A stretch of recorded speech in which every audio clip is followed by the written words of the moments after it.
Hey, welcome back. Or maybe welcome for the very first time. Either way, I am really glad you're here tonight. Pull your blanket a little closer, settle into that pillow and let yourself exhale. Because tonight we're going somewhere you have never quite been before. Imagine waking up at 4 a.m, not because your alarm went off, not because your phone buzzed, but because if you did not wake up, the fire would go out, the bread would not rise, the water would not be heated, and 12 people would have nothing to eat by sunrise. Welcome to the 18th century, and welcome to the house that never ever slept. Here is what almost no history book will tell you. Running a household in the 1700s was not a lifestyle. It was a full-time operation, more complex, more physical, and more relentless than most people running a small business today. And yet somehow it happened every single day. Quietly. Without credit. Without rest. Stay with me tonight because by the time we are done you will never look at your kitchen sink the same way again. Before we dive in, if this kind of story speaks to you, if you love history, told the way it was actually lived, would you consider subscribing to the channel and dropping a like on this video?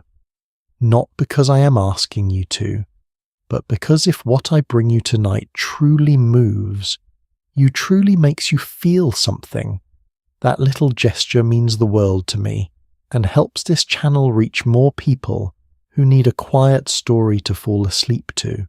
And I would genuinely love to know, where are you watching this from tonight? Are you curled up in bed, or maybe on the couch with a cup of tea going cold on the table? Drop it in the comments. I read every single one. Now dim the lights if you can. Let the room go soft around you. And let us step together through the front door of a house in the 18th century and find out what it truly took to keep it alive. Let us say it is a Tuesday morning sometime in the year 1742. The city is London.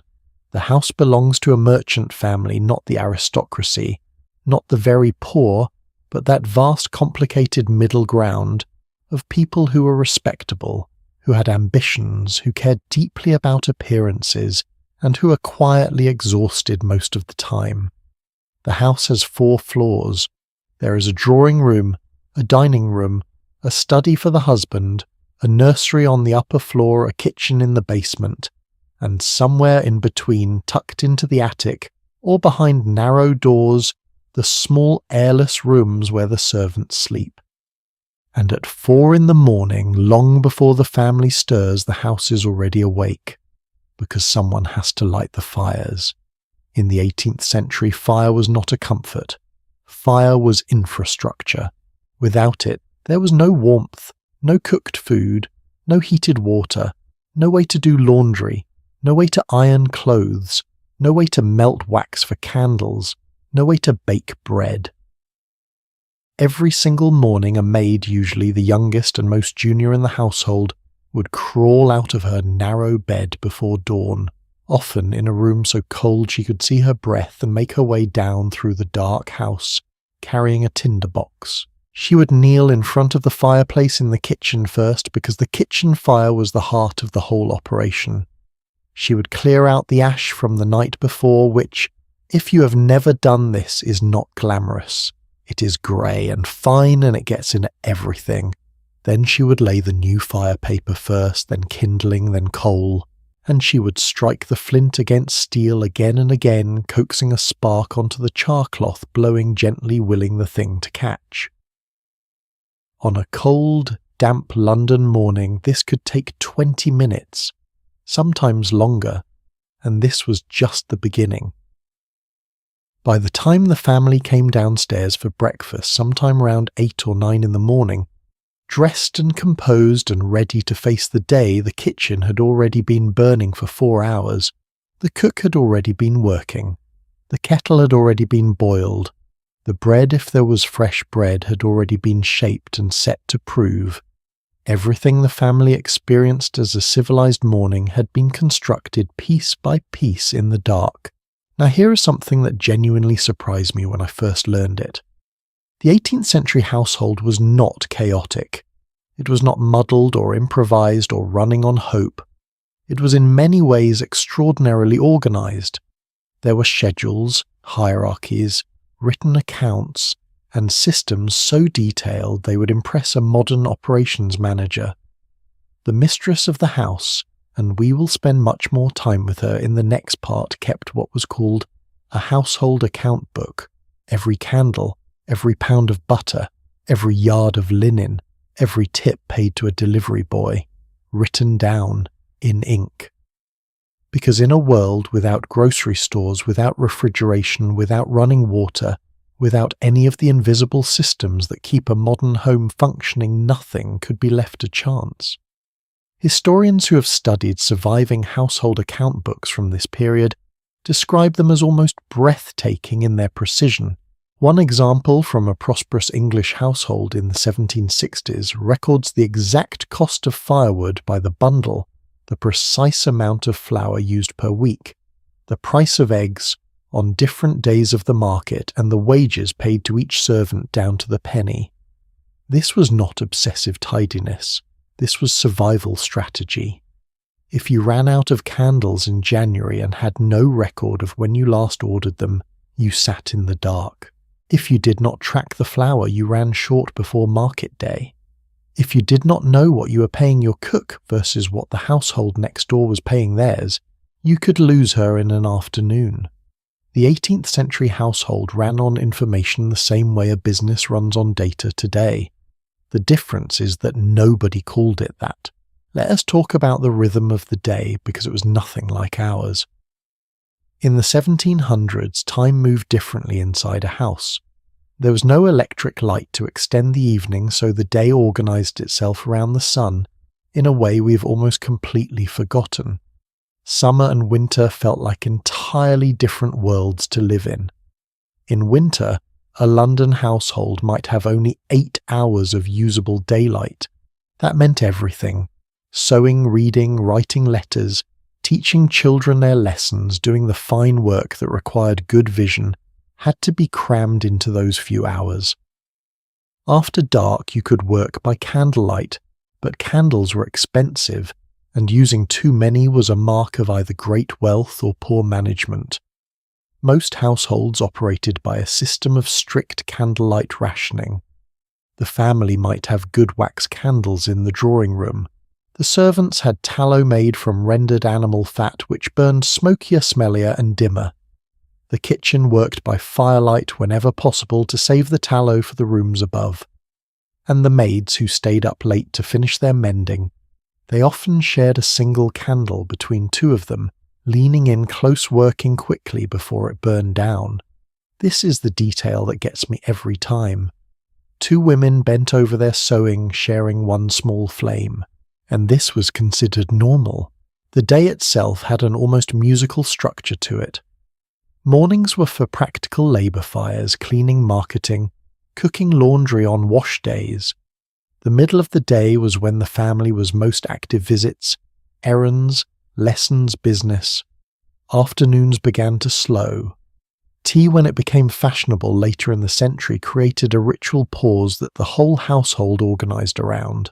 Evenings were for the family's social life dinner conversation, perhaps a gathering, while downstairs the kitchen cleaned up after the meal, the dishes were washed in cold water, the floors were swept and the fires were banked for the night. And then somewhere close to midnight the house finally went quiet, for about 4 hours, until it all began again. What I want you to hold on to as we go through this series together is not just the facts, not just the account books and the tallow candles and the 4 in the morning fire lighting. What I want you to feel is the sheer unapologetic humanity of it.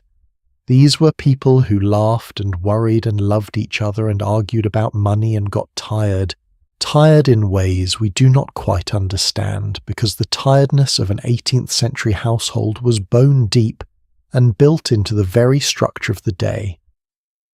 A study published by historians examining English household diaries from the 1700s found that the average domestic servant walked between 10 and 15 miles per day, simply doing their work inside the house, carrying cold water, food, laundry, and messages between floors. 10 to 15 miles. inside one building. And the woman who managed all of them, who directed that labour, tracked every cost, made every decision, handled every crisis, she did not walk 10 miles. She ran the whole operation from her feet to her fingertips, without a title, without a salary, and without anyone stopping to say, "This is extraordinary." This is what it meant to run a household in the 18th century, not just keeping a home, running an enterprise, one with workers, budgets, supply chains, medical decisions, educational responsibilities, social obligations, and no days off. And we're only just getting started. Because the woman holding those keys, the one with the account book and the household in her hands, she's waiting for us in the very next part. And I promise you, her story is more fascinating, more powerful, and more quietly remarkable than anything you've imagined. So do not go anywhere. The night is still young, and there is so much more to discover together. There is a painting that has always stayed with me. It is not famous. It does not hang in the Louvre or the National Gallery. It is a small, quiet portrait from the mid-1700s. A woman seated at a writing desk, pen in hand, a ring of keys hanging from her belt, a ledger open before her, and an expression on her face that is not quite a smile and not quite a frown. Just focused. Utterly, completely focused. And when I first saw it, my immediate thought was not how elegant or how historical. My thought was, she looks like she is running a company. Because she was. She just was never allowed to call it that. In the 18th century, the woman who presided over a household, whether she had 4 servants or 14, held a role so complex, so demanding, and so carefully invisible that it has taken historians centuries to properly name it. She was called the mistress of the house. And the single most telling symbol of her authority was something so ordinary you might walk past it without a second thought.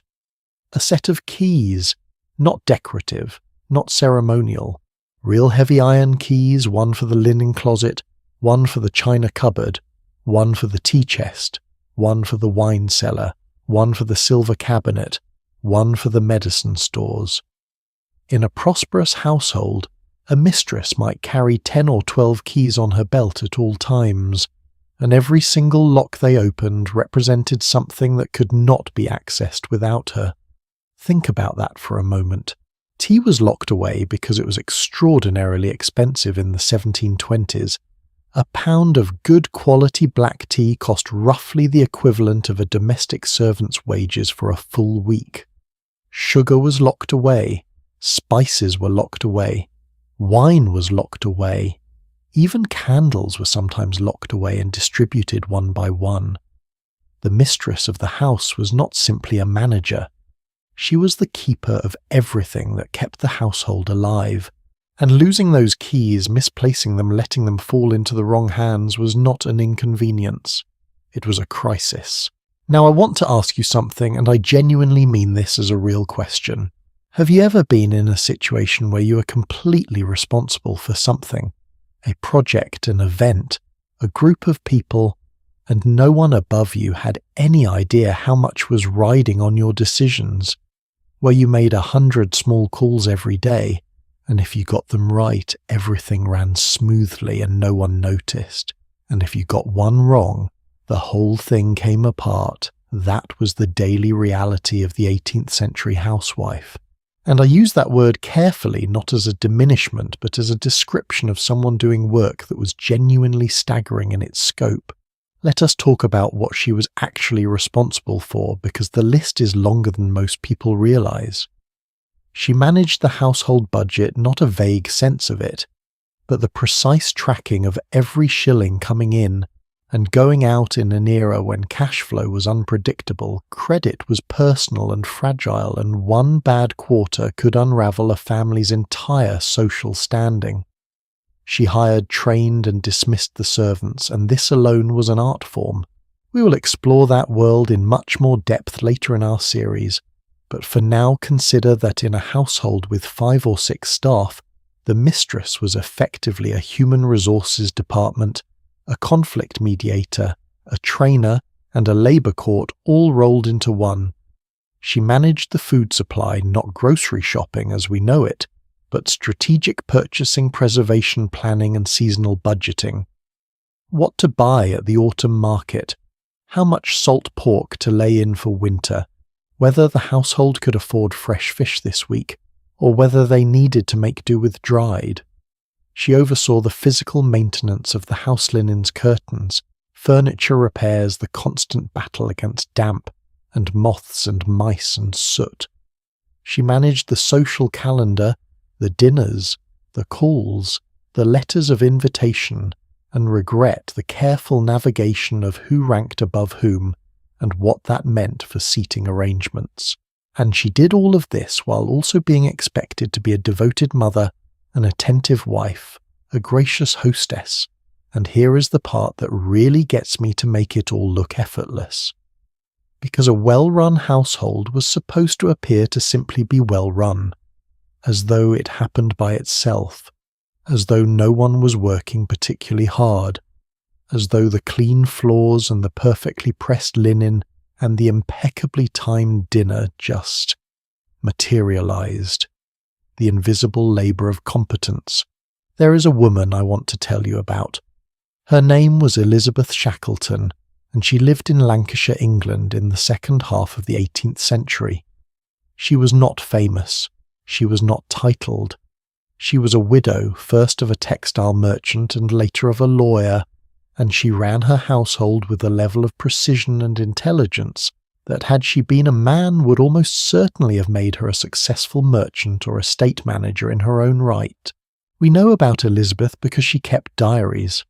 Detailed, extraordinary diaries that have been studied by social historians as one of the richest windows into the reality of 18th century domestic life.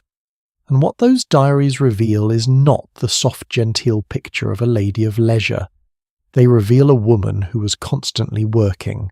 She recorded negotiations with tradespeople, disputes with servants, decisions about which fabrics to buy and at what price, calculations about whether to repair the kitchen ceiling or wait another season, medical decisions for her children and her staff, legal matters arising from her late husband's estate.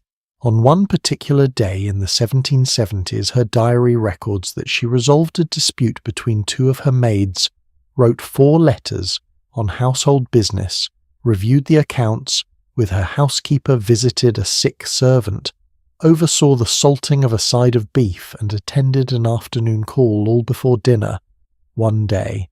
And she wrote about it in a tone that was almost casual, as though this was simply Tuesday, which of course it was. What made this role so remarkable and so quietly powerful was the way it required a woman to hold 2 completely different versions of herself at once.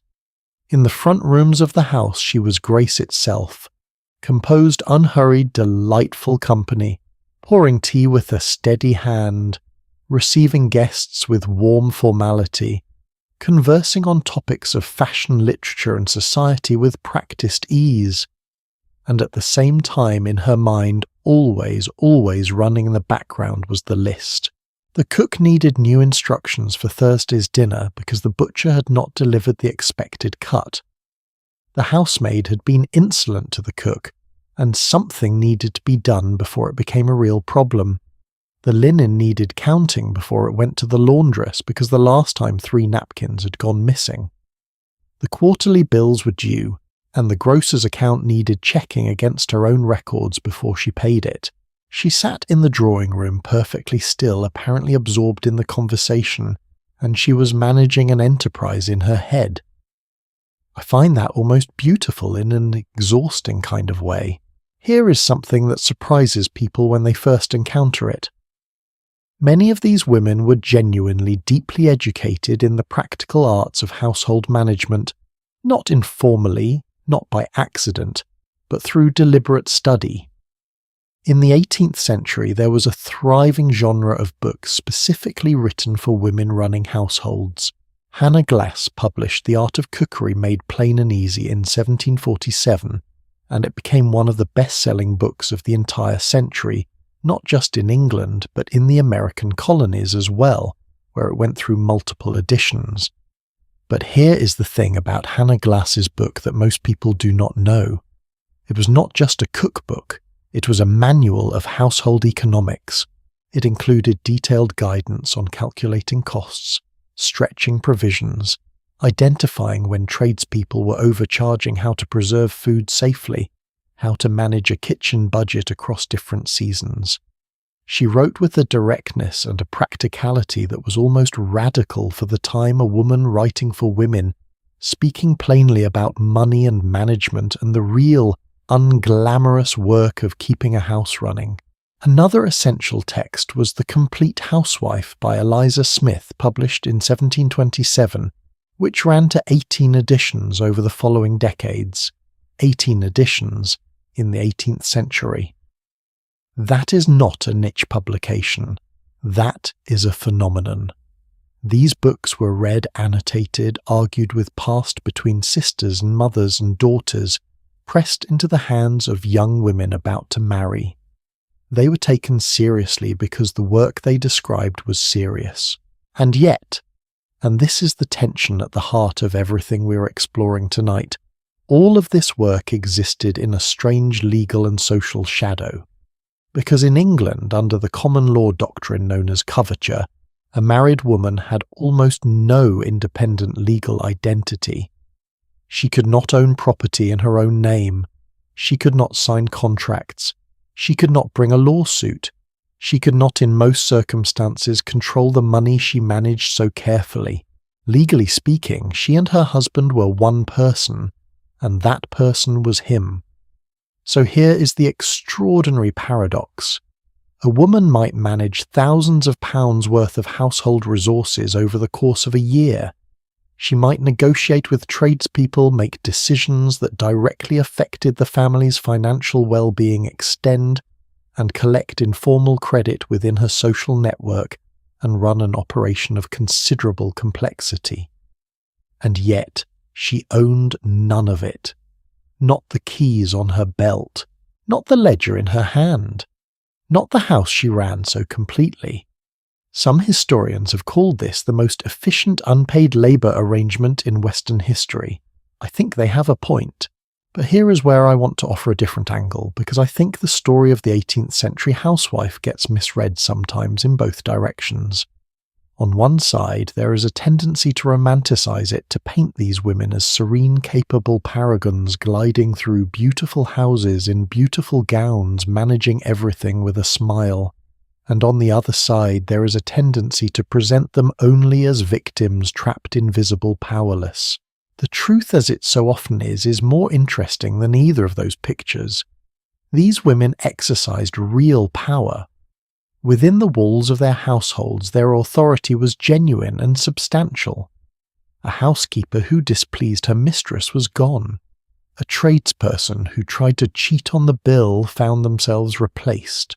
A servant who stole or who gossiped about the family's private affairs was dismissed without a character reference, which in the 18th century was effectively a professional death sentence. The mistress of the house made those calls, quietly, definitively, without drama.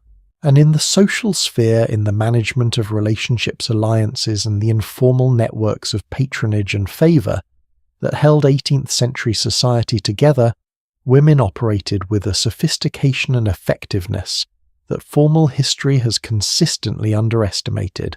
There is a letter I want to share with you, not word for word, but the spirit of it, written by a woman in Bath, England, sometime in the 1780s. She was writing to her sister, who had just married and taken on her first household, and her advice was not about love or happiness or the joys of domesticity. It was practical, blunt, and almost funny in how modern it feels. She told her sister to always check the grocer's weights herself because the scales were frequently dishonest. She told her to keep her own count of every item in the linen cupboard and never rely on a servant's word alone, not out of distrust, she explained, but because people make mistakes and the loss is yours. She told her to review the accounts every single week without fail, because a month of small errors is a disaster while a week of small errors is just a Tuesday, and she told her to never under any circumstances let anyone in the household see her uncertain. "If you do not know," she wrote, "take a moment, then decide. A mistress who hesitates loses more than time." I have thought about that line more times than I can count. A mistress who hesitates loses more than time. There is something in that sentence that reaches right across 300 years and lands with a quiet thud. These women, Elizabeth Shackleton and Hannah Glass and the unnamed woman in Bath, and thousands of others whose names we will never know, they built something every single day.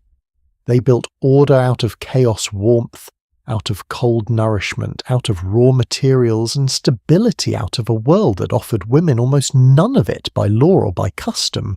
They did it with intelligence and discipline and a quiet, iron-spined determination that the history books written mostly by men for most of history called simply keeping house, as if that phrase contained anything less than everything. And there is one more layer to this story that we have not touched yet, because managing the people and the money and the food and the linen was one thing, but managing the physical world of the house itself, the light, the heat, the fire, that was a whole separate battle. A battle fought every single day against cold and darkness with tools and resources and skills that we have almost completely forgotten. And that battle begins every morning before dawn with something as simple and as brutal as keeping a fire alive. That is exactly where we are headed next. Because the story of light and heat in the 18th century household is not just history. It is something that will make you pause the next time you reach for a light switch. And I think by the time we get through it together, you will find yourself feeling something you did not entirely expect. Come with me. You know that feeling when the power goes out. That first moment of total darkness, the hum of appliances gone, the glow of screens vanished, the house suddenly stripped of every invisible system you forgot was running. Most of us fumble for our phones within 30 seconds. We find the flashlight app we check when the power will come back, and we treat the whole thing as a mild inconvenience that will be over before dinner gets cold. Now, imagine that feeling, and then imagine it was not a temporary inconvenience. Imagine it was just Tuesday, every Tuesday, and every Wednesday, Thursday, Friday, and every single night of every year of your entire life.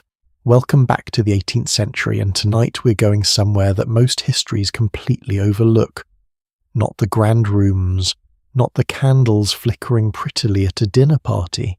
We're going into the cold corners of the house, into the economics of warmth, into the genuinely brutal calculation that ordinary families made every single winter just to survive the dark.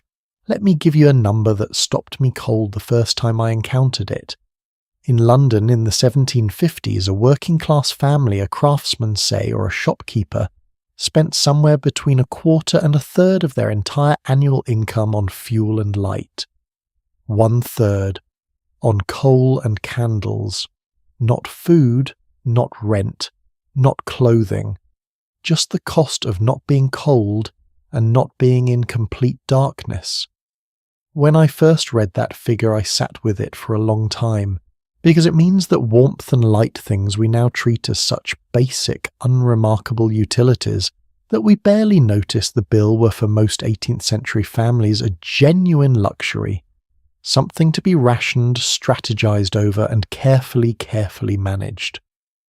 And the way different households managed that calculation reveals more about 18th century life than almost anything else you could study. Let us start with the candles, because the social hierarchy of light in the 1700s is one of the most quietly fascinating things I've come across in years of reading about this period. Now, we touch briefly in our earlier exploration on the basic distinction between wax and tallow candles. But the story goes so much deeper than that.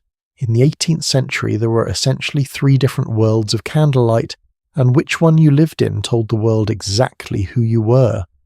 At the very top were beeswax candles, pure, clean burning, slow and expensive. They produced a steady bright flame with very little smoke and almost no smell. They were the candles of the aristocracy, and the very wealthy used in grand chandeliers in silver candlesticks, on dining tables set for 20 in the private rooms of people who never once in their lives had to think about whether they could afford to light another one. In the 1740s, a pound of good beeswax candles cost approximately the same as a domestic servant's wages for 2 to 3 days. Not one candle, a pound of candles. Think about what that means for an average family of 6 trying to get through a January evening. Then came the middle ground, and this is where it gets interesting. Because between the beeswax luxury and the tallow necessity, there was a range of options that the growing middle classes of the 18th century navigated with extraordinary creativity. Spermaceti candles appeared on the market from around the 1750s onward, made from the waxy substance found in the head cavities of sperm whales, which sounds alarming but produced a candle that burned brighter and cleaner than tallow, at a price that ambitious middle-class households could occasionally justify. These were aspirational candles, candles that said we're not the aristocracy, but we are not nobody either. There were also rushlights, perhaps the most ingenious and most poignant solution in the entire spectrum. A rushlight was exactly what it sounds like, a dried rush stem stripped of most of its outer layer soaked in leftover kitchen grease and allowed to harden. The resulting candle was thin, fragile, and burned for somewhere between 20 and 40 minutes. It produced a dim, wavering light barely enough to read by, really only useful for basic navigation around a room. But here is the thing, they were essentially free. Rushes grew wild in fields and ditches. Kitchen grease was a byproduct of cooking that every household produced, and a family that made their own rushlights spent hours of labour in exchange for hundreds of hours of light over the course of a winter. Gilbert White, the 18th century naturalist and writer, calculated that a single rushlight cost less than a quarter of a farthing, to produce which in modern terms is essentially nothing. He described watching elderly women in his village spend their autumn evenings preparing rushlights for the coming winter months, working by the last light of dusk to make the tools they would need once dusk came earlier. I find something quietly moving about that image, working in the last of the natural light to make the artificial light they would need when nature's light ran out. But candles were only half of the equation. Because the other great enemy of the 18th century household, the one that threatened not just comfort but survival, was cold. And heating a house in the 1700s was in its own way just as complex and costly and socially revealing as lighting it. Here is something that almost never makes it into popular histories of this period.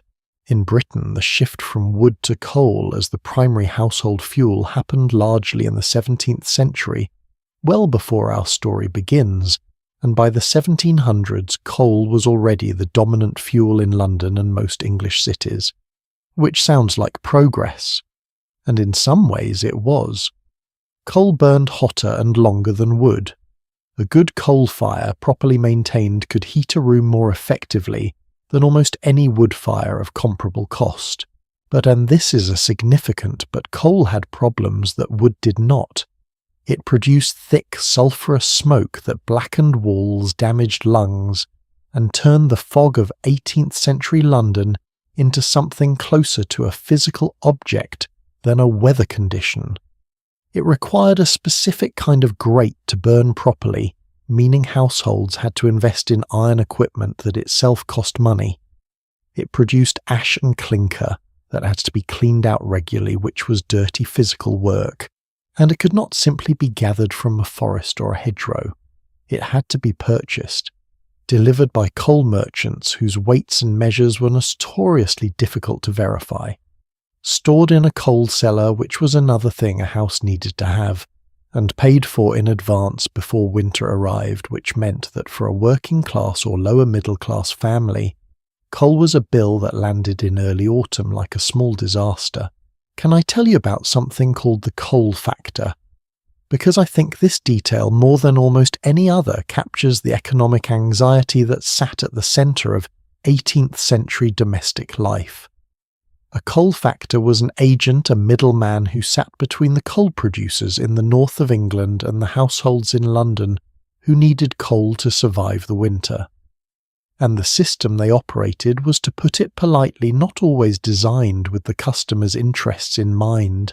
Coal was sold by the chaldron, a unit of measurement that was not standardised across different parts of the country, which meant that a chaldron in Newcastle was a genuinely different quantity than a chaldron in London. Households who did not know this, who did not track their deliveries carefully against their orders, paid for coal they never received. This was not occasional. This was systematic. Parliamentary inquiries in the mid-1700s found widespread evidence of short measure in the London coal trade, with some estimates suggesting that ordinary consumers were regularly receiving 15 to 20% less coal than they were paying for. 15 to 20%. In a budget where coal already consumed a quarter of the family income. That was not a small discrepancy. It was devastating. And this is why, coming back to our remarkable mistress of the house from the previous part of our story, one of the most important skills a household manager could possess was a thorough understanding of weights and measures, not as an academic exercise, as financial self-defense.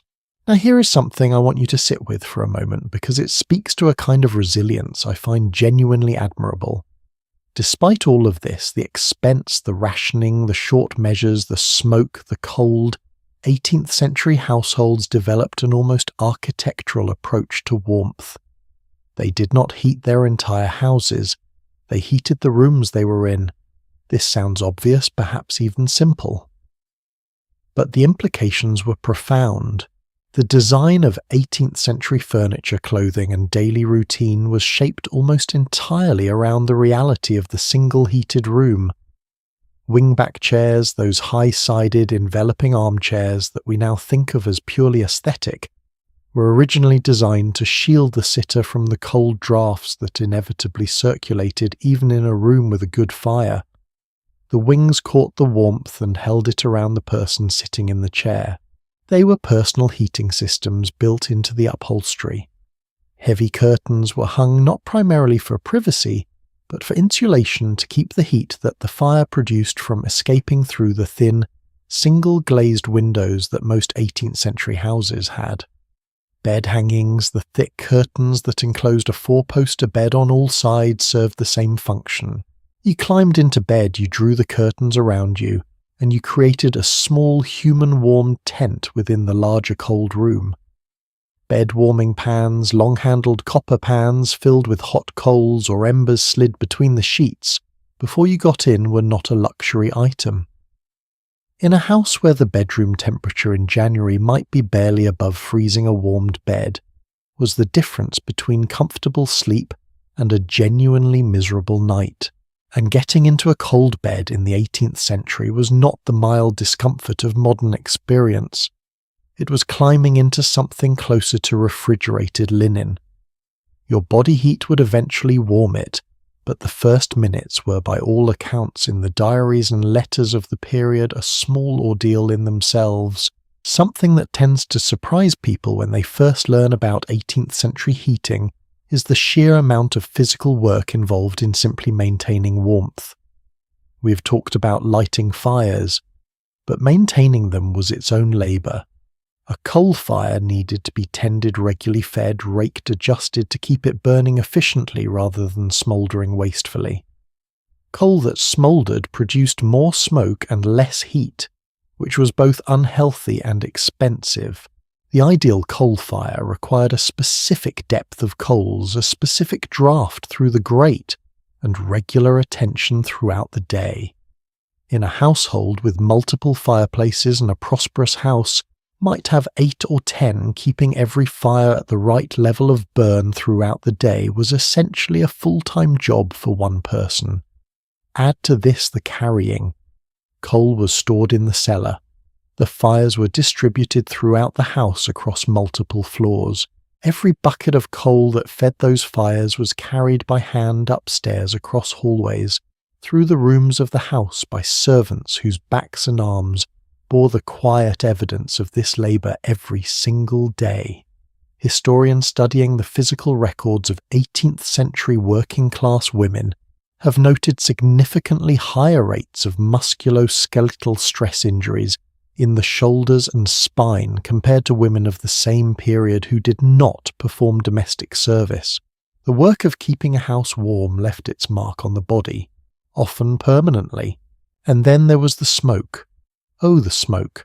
I want to spend a moment on this because I think it is genuinely underappreciated as a feature of daily 18th century life.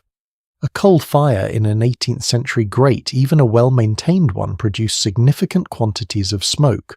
Multiply that by the 10 fireplaces in a prosperous household, by the thousands of households in a city like London or Edinburgh, and you begin to understand why contemporaries describe the air above these cities as permanently yellowish grey. Inside the house, the effects were less dramatic but more intimate. Walls were darkened, curtains were darkened, ceilings were darkened. The household accounts of prosperous families from this period include regular expenses for whitewashing walls and ceilings, not as decoration, but as a basic effort to maintain a livable environment against the constant deposit of soot, and the lungs of the people who lived in these houses, particularly the servants who spent the most time near the fires, were quietly, steadily damaged by decades of exposure to coal smoke. This was not understood medically at the time.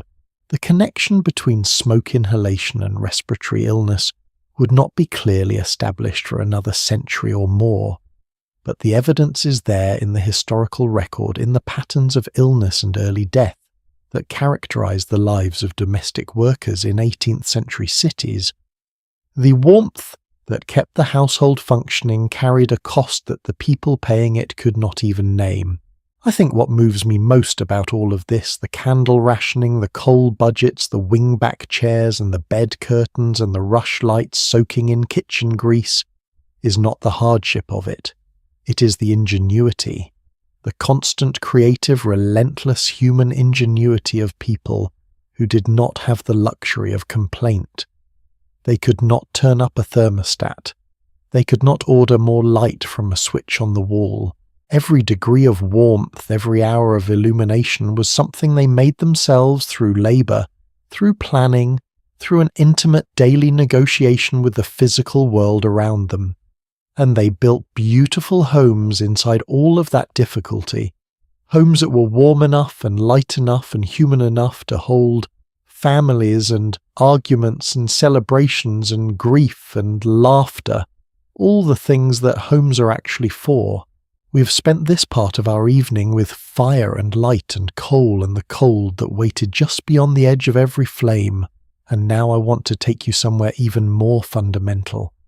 Because if fire was the infrastructure of warmth and light, then the kitchen was the infrastructure of everything else. And what happened in the 18th century kitchen, the choices made, the labour performed, the constant war against spoilage and scarcity, and the unpredictable nature of food itself, that is a story that will genuinely change the way you think about what you eat and where it comes from. Come on, the kitchen is this way, and I promise it smells better than the coal cellar. Step into the kitchen for a moment. Not a modern kitchen, not the clean countertops and the refrigerator humming quietly in the corner and the microwave waiting patiently beside the toaster. The kitchen I want to take you into tonight is underground. Literally underground in most townhouses of the period, a semi-basement room with a low ceiling, a stone floor, small windows set at street level that let in thin bars of grey London light, and a heat so intense in summer that the cook who worked in it was by all accounts one of the most uncomfortable human beings in the entire city. The kitchen of an 18th-century household was not a pleasant place. It was a workplace, hot, loud, smoky, relentless, and at the same time the single most important room in the entire house, because everything that the family experienced as civilization, every warm meal, every sweet pudding, every cup of tea, every dinner party that lasted 4 hours and left the guest feeling that the world was after all a rather fine place, all of it came from down here, from this room, from the hands of this cook. And the cook, I would argue, was one of the most skilled and most undervalued professionals of the entire century. Here is a question I genuinely want you to think about for a second. When was the last time you had to plan your meals a full week in advance, not because you wanted to be organized, but because if you did not, you might genuinely run out of food, not in a first world problems kind of way, not the mild inconvenience of an empty fridge at 11 at night, but in the true structural sense where what you could eat next Thursday was determined by decisions you made this Monday morning at the market, and there was no alternative plan, no delivery app, no corner shop open until midnight. That was the reality of feeding an 18th-century household, and the person at the centre of that reality was the cook. In a prosperous middle-class or upper-class household, the cook was the highest-paid servant in the house. Not the butler, though the butler had more visible status and considerably more dignity in the formal hierarchy. The cook. And the reason was simple. A good cook was genuinely difficult to find, difficult to train, and almost impossible to replace on short notice. Historical records from 18th-century London suggest that an experienced cook in a prosperous household earned between £8 and £12 per year, in wages a sum that, while modest by any modern measure, placed her meaningfully above a housemaid's £4 to £5 and reflected the genuine scarcity of her skill. She was, in the language of the time, an artisan, and her workplace, that hot, smoky basement kitchen, was her studio. The fireplace at the centre of that studio was not like anything most of us have encountered. It was enormous, wide enough in many cases for a person to stand inside it, fitted with iron cranes and hooks and adjustable brackets that allowed pots and kettles to be raised and lowered over the fire to control temperature. Equipped with a spit for roasting, sometimes operated manually by a kitchen boy, whose entire job for hours at a time was to turn the handle, and in more prosperous households operated by a mechanical device called a smoke jack, which used the rising heat of the chimney itself to turn the spit automatically.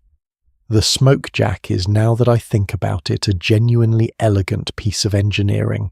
A fan mounted in the chimney flue caught the rising hot air and converted it into rotational energy that turned the spit below. Renewable energy, 18th century style, powered by the same fire that was cooking the meat. I find it quietly impressive that people figured that out without a single engineering degree between them, but the spit and the smoke jack were for roasting. And roasting was the prestige cooking method, the one reserved for the best cuts of meat for dinner party centerpieces, for the kind of meal a household wanted its guests to see and admire. The everyday cooking of the 18th century happened in pots. Heavy iron pots hung over the fire or set on iron trivets beside it, filled with broths and stews and puddings, and the kind of slow, long-cooked food that could sit over a low fire for hours without ruining. And this is where the real genius of 18th century cooking reveals itself. Because without refrigeration, without any way to keep food cold, beyond the natural cool of a stone cellar in winter, the entire logic of food preparation was oriented toward one thing: making it last. Let us talk about the icebox question, because I think people sometimes assume that 18th century households had no cold storage at all. That is not quite right. Some wealthy households had ice houses, underground chambers often built into hills or gardens packed with ice harvested from frozen ponds in winter and insulated with straw. An ice house that was properly constructed and well stocked could keep ice usable well into summer, which sounds remarkable, but is a genuine historical fact documented in the records of country estates across England and France.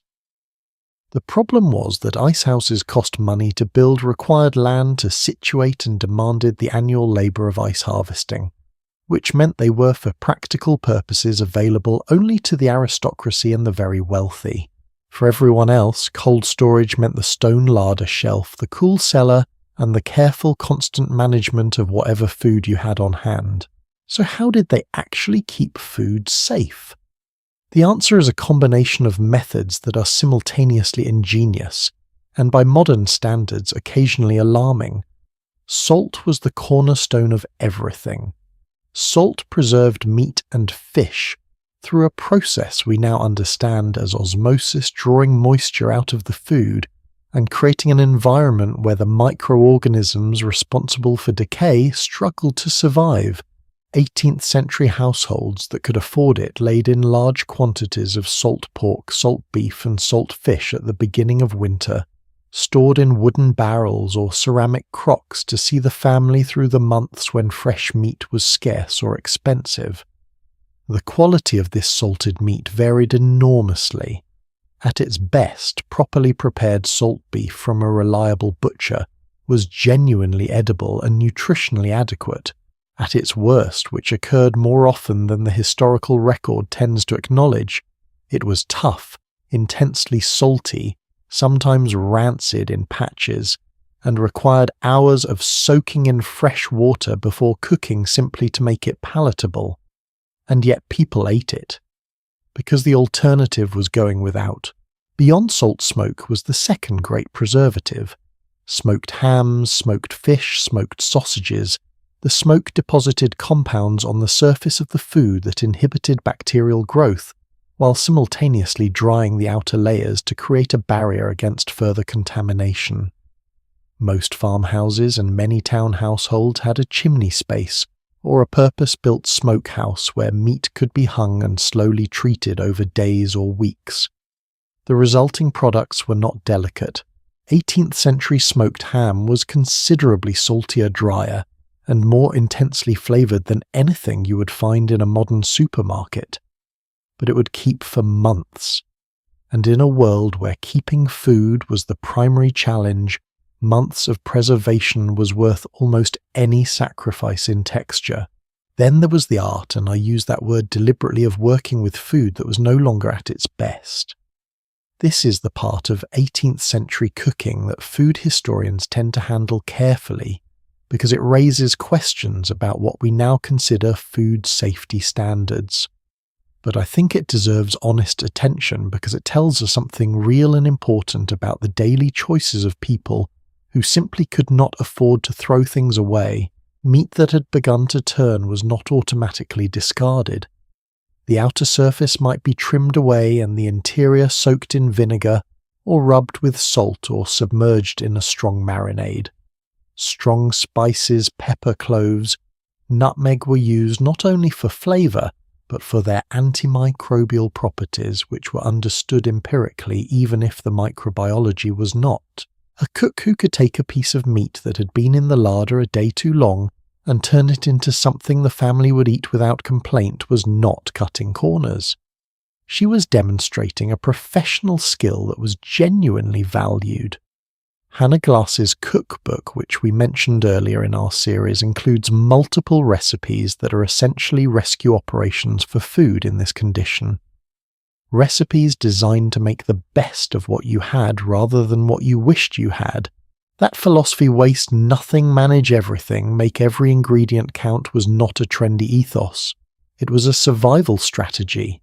Now let us talk about the actual structure of meals, because it was radically different from anything we would recognise today.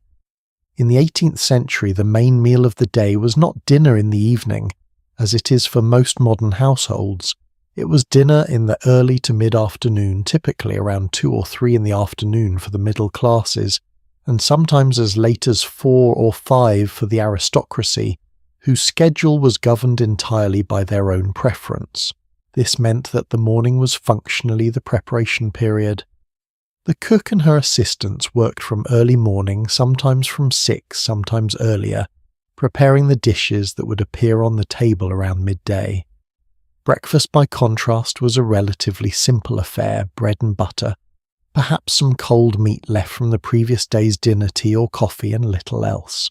The idea of breakfast as a cooked elaborate meal came later, largely in the 19th century, with the Victorians who made a kind of performance art of the breakfast table. In the 18th century, breakfast was fuel. Dinner was the event, and dinner in a prosperous household was genuinely theatrical. The service style of the 18th century, known today by the French term service à la française or French service, was nothing like the sequential courses we now expect at a formal meal. Instead, all the dishes of a given course were placed on the table, simultaneously arranged symmetrically, creating a visual tableau that was intended to be as impressive to look at as it was to eat. A dinner table set in the French style might have 8, 10, 12, or even more dishes arranged across it at once. Soups, fish, roasted meats, boiled vegetables, small pies, sauces, and relishes, all present at the same time, all requiring the diners to reach or ask for what they wanted. It was a display of abundance, a performance of prosperity, and for the cook who had spent 8 hours producing it, watching it disappear in 90 minutes of conversation and appetite, it was, I imagine, both deeply satisfying and slightly exhausting. The cook rarely ate what the family ate, by the way. She ate the kitchen food, the simpler, plainer version of the household's provisions. The leftovers, the less attractive cuts, the bread that was a day old. The person most responsible for the quality of the meal was often the last person to benefit from it. Something worth pausing on because it connects to a larger truth about this period. The relationship between food and social class in the 18th century was not subtle. It was explicit, visible, and enforced through dozens of small daily mechanisms. The quality of meat you ate told the world who you were. Beef, particularly good cuts of beef roasted on a spit, was the prestige food of the English middle and upper classes in the 1700s. The English, in fact, had a notable reputation across Europe for their beef consumption, a fact that both flattered them and occasionally irritated the French. A household that regularly ate roast beef was signalling something. It was saying, we can afford this. We are people of substance. The working poor, meanwhile, ate primarily bread, not as a side dish, as the meal.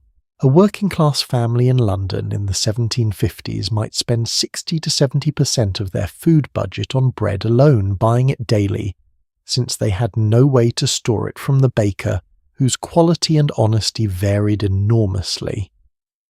The difference between the beef of the prosperous household and the bread of the labouring poor was not just a dietary distinction. It was, in the language of the time, a moral one. Contemporaries genuinely believed that eating better food made you a better person, more rational, more capable, more deserving of your position in society. I find this belief both historically fascinating and, to be honest, quite infuriating. But it was real. It was widespread, and it shaped the way food was thought about, written about, and distributed throughout the 18th century. One more thing before we leave the kitchen, and this is something I come back to often when I think about the ingenuity of people in this period. The 18th century was, in ways we rarely acknowledge, an era of extraordinary culinary creativity. Not despite the constraints of no refrigeration, no standardized measures, no reliable heat control, no food safety regulation, but partly because of them. When you cannot rely on perfect ingredients, you develop technique. When you cannot keep food cold, you develop preservation methods of remarkable sophistication.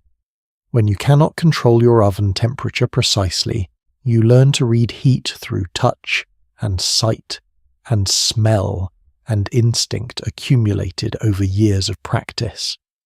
The cooks of the 18th century were not working with inferior tools compared to their circumstances.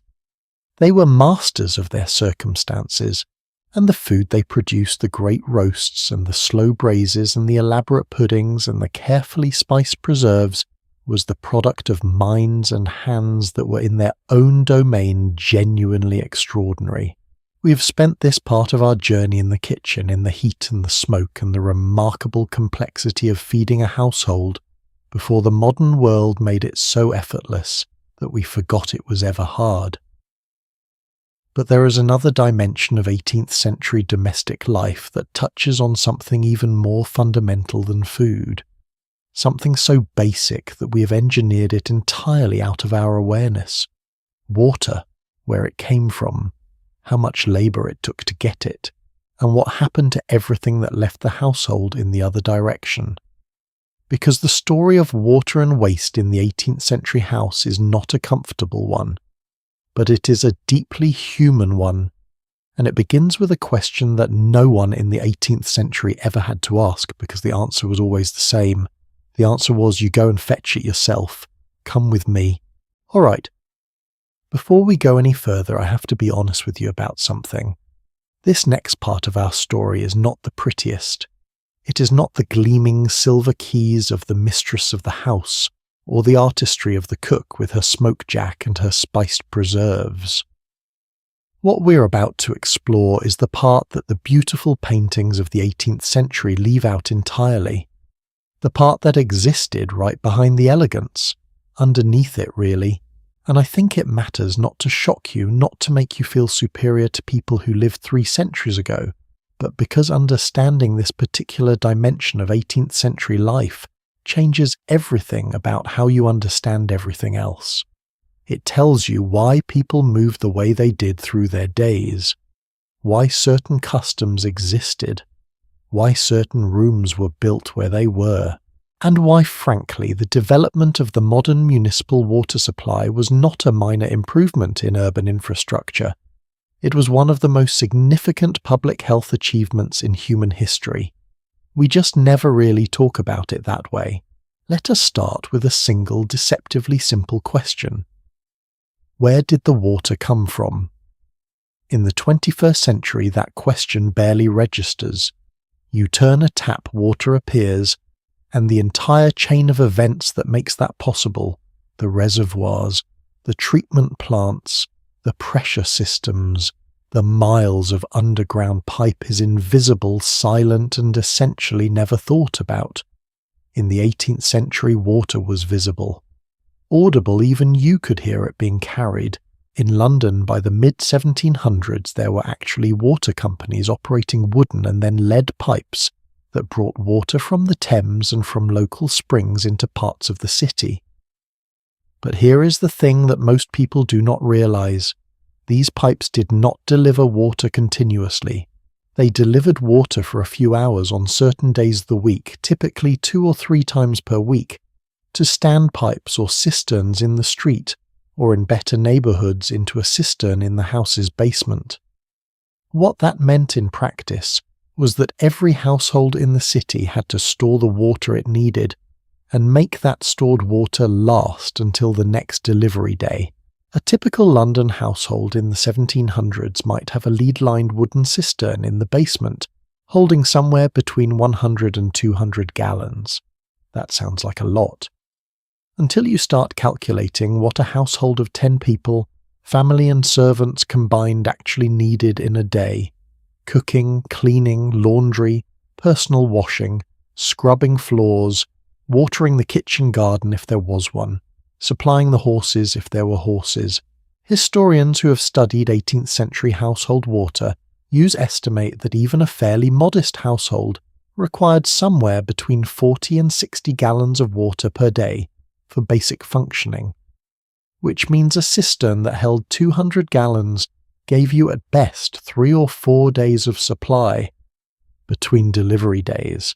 In a city where the delivery system broke down regularly, where pipes froze in winter, where drought reduced supply in summer, and where the quality of what came through the pipes was, and I am choosing my words carefully here, variable. Variable is doing a lot of work in that sentence. Let me be more specific.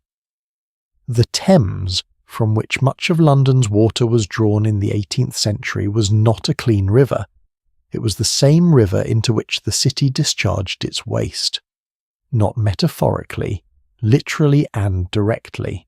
The connection between water supply and waterborne illness was not medically understood in the 18th century. That understanding would come only in the mid-19th century with the work of physician John Snow during the cholera outbreak of 1854.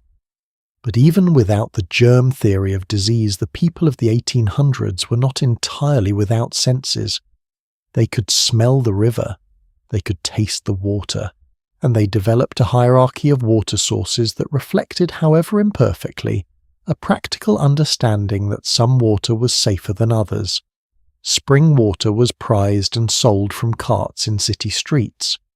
Water from known clean wells was preferred over river water. Rainwater collected from rooftops and stored in barrels was considered reasonably safe for certain uses, and the Thames water that came through the pipes was used for washing floors and laundry and other tasks where the risks were considered acceptable. Drinking water for households that could afford the alternatives was often something other than water, entirely small beer, which had been boiled in its production, or tea which required boiling water to make, and was therefore inadvertently safer than drinking the untreated supply directly. This is one of those historical details that I find quietly extraordinary. The reason tea became so popular in 18th century Britain, the reason it went from an exotic luxury in the 1600s to a national institution by the 1700s, is partly cultural, partly commercial, and partly in ways that nobody fully understood at the time a matter of public health. Boiling water to make tea killed pathogens. The British, in their enthusiasm for a cup of tea, were accidentally protecting themselves from waterborne disease. History is full of moments like this. Solutions that worked before anyone understood why they worked. Now for households that were not connected to any water supply at all. And this was still the situation for a significant portion of urban and nearly all rural populations in the 18th century. The daily reality was simply this. You carried it. Someone, usually a servant, a child, or the woman of the house herself in poorer households, walked to the nearest well pump stream or standpipe, filled whatever containers they had, and carried those containers back. Repeatedly. A wooden bucket filled with water weighs approximately 20 pounds when full. Carrying two of them, one in each hand, balanced on a yoke across the shoulders, meant carrying 40 pounds of water per trip. Over cobblestones, upstairs, in all weather, multiple times a day. There is a reason that water carrying was considered heavy labour and not domestic light work. It was physically demanding in a way that modern life offers almost no equivalent for, and it was for the people at the bottom of the household hierarchy one of the most relentless physical tasks of their day. Can I tell you about a woman named Mary Saxby? She was born in England in 1738, the daughter of labouring parents, and she spent much of her early working life in domestic service. She left behind a memoir, one of the rare first-person accounts of working-class life in the 18th century, and in it she describes, among many other things, the physical experience of domestic water work. The carrying of water for the wash, she wrote, was among the hardest labours she knew, not because any single trip was impossible, but because there was no end to it. The wash needed water for soaking water, for the first boil water, for rinsing water again, for the final rinse water, for cleaning the equipment when the wash was done. An entire wash day and wash day was a significant event in the 18th century household calendar, not a daily occurrence, but a periodic ordeal lasting a full day or more, required quantities of water that had to be fetched, heated, used, and then disposed of. The disposing of it, by the way, was its own problem. You could not simply pour used wash water down a drain. Most households did not have drains in any modern sense. You carried the dirty water out. In the same buckets you had carried the clean water in. Which brings us gently but inevitably to the other side of this equation. Waste. And here I want to be as matter-of-fact as possible because this is a subject that tends to make people either squeamish or facetious, and neither response really does justice to what it actually meant to manage human waste in a city of hundreds of thousands of people without a sewer system. In the 18th century, the standard solution to human waste in urban households was the chamber pot and the privy. The chamber pot, a ceramic or metal vessel kept in the bedroom or dressing room, was used during the night, and in weather or circumstances where going outside was impractical. It was emptied by servants every morning into a larger vessel called a slop bucket, which was then carried downstairs and out to the privy, or in some cases simply thrown into the street. That last option, throwing waste into the street, was technically illegal in most cities by the 18th century. It was also based on the documentary evidence extremely common. Edinburgh in the early 18th century was, by multiple contemporary accounts, one of the most dramatically malodorous cities in Europe. The city was built on a ridge with a deep ravine on either side, and its medieval tenement buildings rose to extraordinary heights, 6, 7, 8 stories, housing hundreds of people in vertical stacks with no adequate waste disposal system. The traditional evening practice in Edinburgh, which persisted well into the 18th century, was a cry from the upper windows before the contents of the chamber pots were emptied into the street below. The cry was Gardez l'eau, a corruption of the French warning Gardez à l'eau, meaning watch out for the water. Anyone walking in the street below had approximately 1 second to take evasive action. This is either funny or horrifying, depending on how much time you have had to think about it. Having thought about it quite a lot, I have concluded that it is both. For households with access to a privy and outdoor pit toilet, typically in the backyard or garden, the situation was marginally more organised. Privies were emptied periodically by a category of workers known in England as night soil men. The name tells you everything you need to know about the hours they worked and the nature of their cargo. Night soil men came after dark, partly for discretion, partly because the contents of the privy were technically a saleable commodity used as agricultural fertilizer, and the transactions were best conducted without too much public observation. They charged for their services, and the households that could not afford to have their privies emptied regularly simply had privies that were not emptied regularly. In a crowded urban neighbourhood, the implications of this were serious.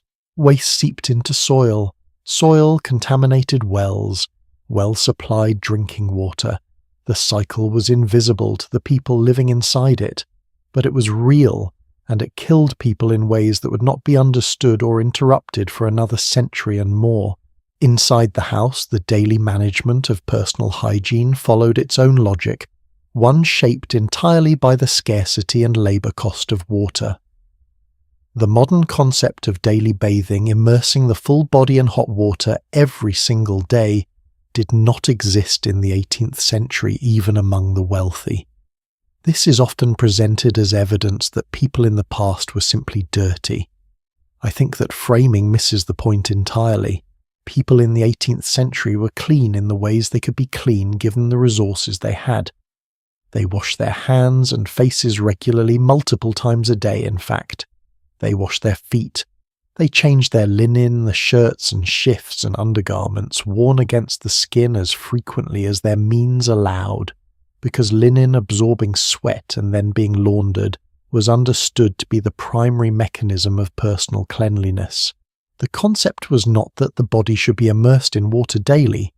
The concept was that clean linen touching clean skin was the definition of a clean person, which explains incidentally why linen, the white shirts of men, the shifts and caps of women, was so prominently displayed in 18th century portraits. It was not merely fashionable, it was a visible declaration of personal hygiene. Look at my clean linen, I am a clean person. Full baths, immersion baths did happen in the 18th century, but they were events, not routines. They required filling a portable wooden or tin bathtub with water that had been heated over the fire, calculating how many buckets of water that required a bathtub holding somewhere between 20 and 40 gallons, and then multiplying by the weight of each bucket, and then adding the labour of heating every bucket over the kitchen fire, you begin to understand why a bath was planned in advance and shared. Yes, shared. Multiple family members bathing in the same water in sequence was entirely normal and, practically speaking, entirely rational. The water was not going to stay warm and it was not going to be replaced. You went in order of social precedence, head of household first, and you made the most of it. I have genuinely never thought about the phrase "the luck of the draw" in quite the same way since learning this. The person who filled the bath was of course not the person who took it, and the person who emptied it afterwards, one bucket at a time, carried through the house and out the door, was also not the person who had enjoyed it. This asymmetry runs through the entire water economy of the 18th century household. The labour of water, fetching it, heating it, carrying it, using it, and disposing of it, was performed almost entirely by the people at the bottom of the household hierarchy. A senior housemaid in a prosperous establishment might carry water in quantities that modern exercise scientists would classify as serious physical training, every single day, without recognition, without extra pay for the physical demand of it, without so much as a comment from the family upstairs, for whom the hot water in the wash basin simply appeared each morning as though by some quiet domestic magic. This, I think, is the heart of what I want you to carry away from this part of our story tonight. Not the details of the privies or the night soil men or the contaminated wells, though those details matter, and they are true, but this, the invisible labour, the work that happened in the early morning hours, in the cold, on the stairs, in the yard, in the kitchen, that made the comfortable, civilized surface of 18th century domestic life possible. Every basin of warm water represented someone's labour, every clean floor, every emptied chamber pot, every bucket of dirty wash water carried out through the back door into the grey morning air, all of it someone's labour, performed so completely out of sight that the people it served rarely had to think about it at all. And yet, the people who performed that labour were not invisible to each other. They lived together, worked together, argued and laughed and formed alliances and bore grudges together in the basement kitchens and the attic rooms and the back staircases of these houses. They had their own hierarchies, their own politics, their own codes of loyalty and betrayal. And managing all of that, not just the water and the coal and the candles, but the human beings who made the house run, was perhaps the most complex task of all. The servant world of the 18th century was its own society, with its own rules, its own power structures, and its own extraordinary drama. That is exactly where we are headed next.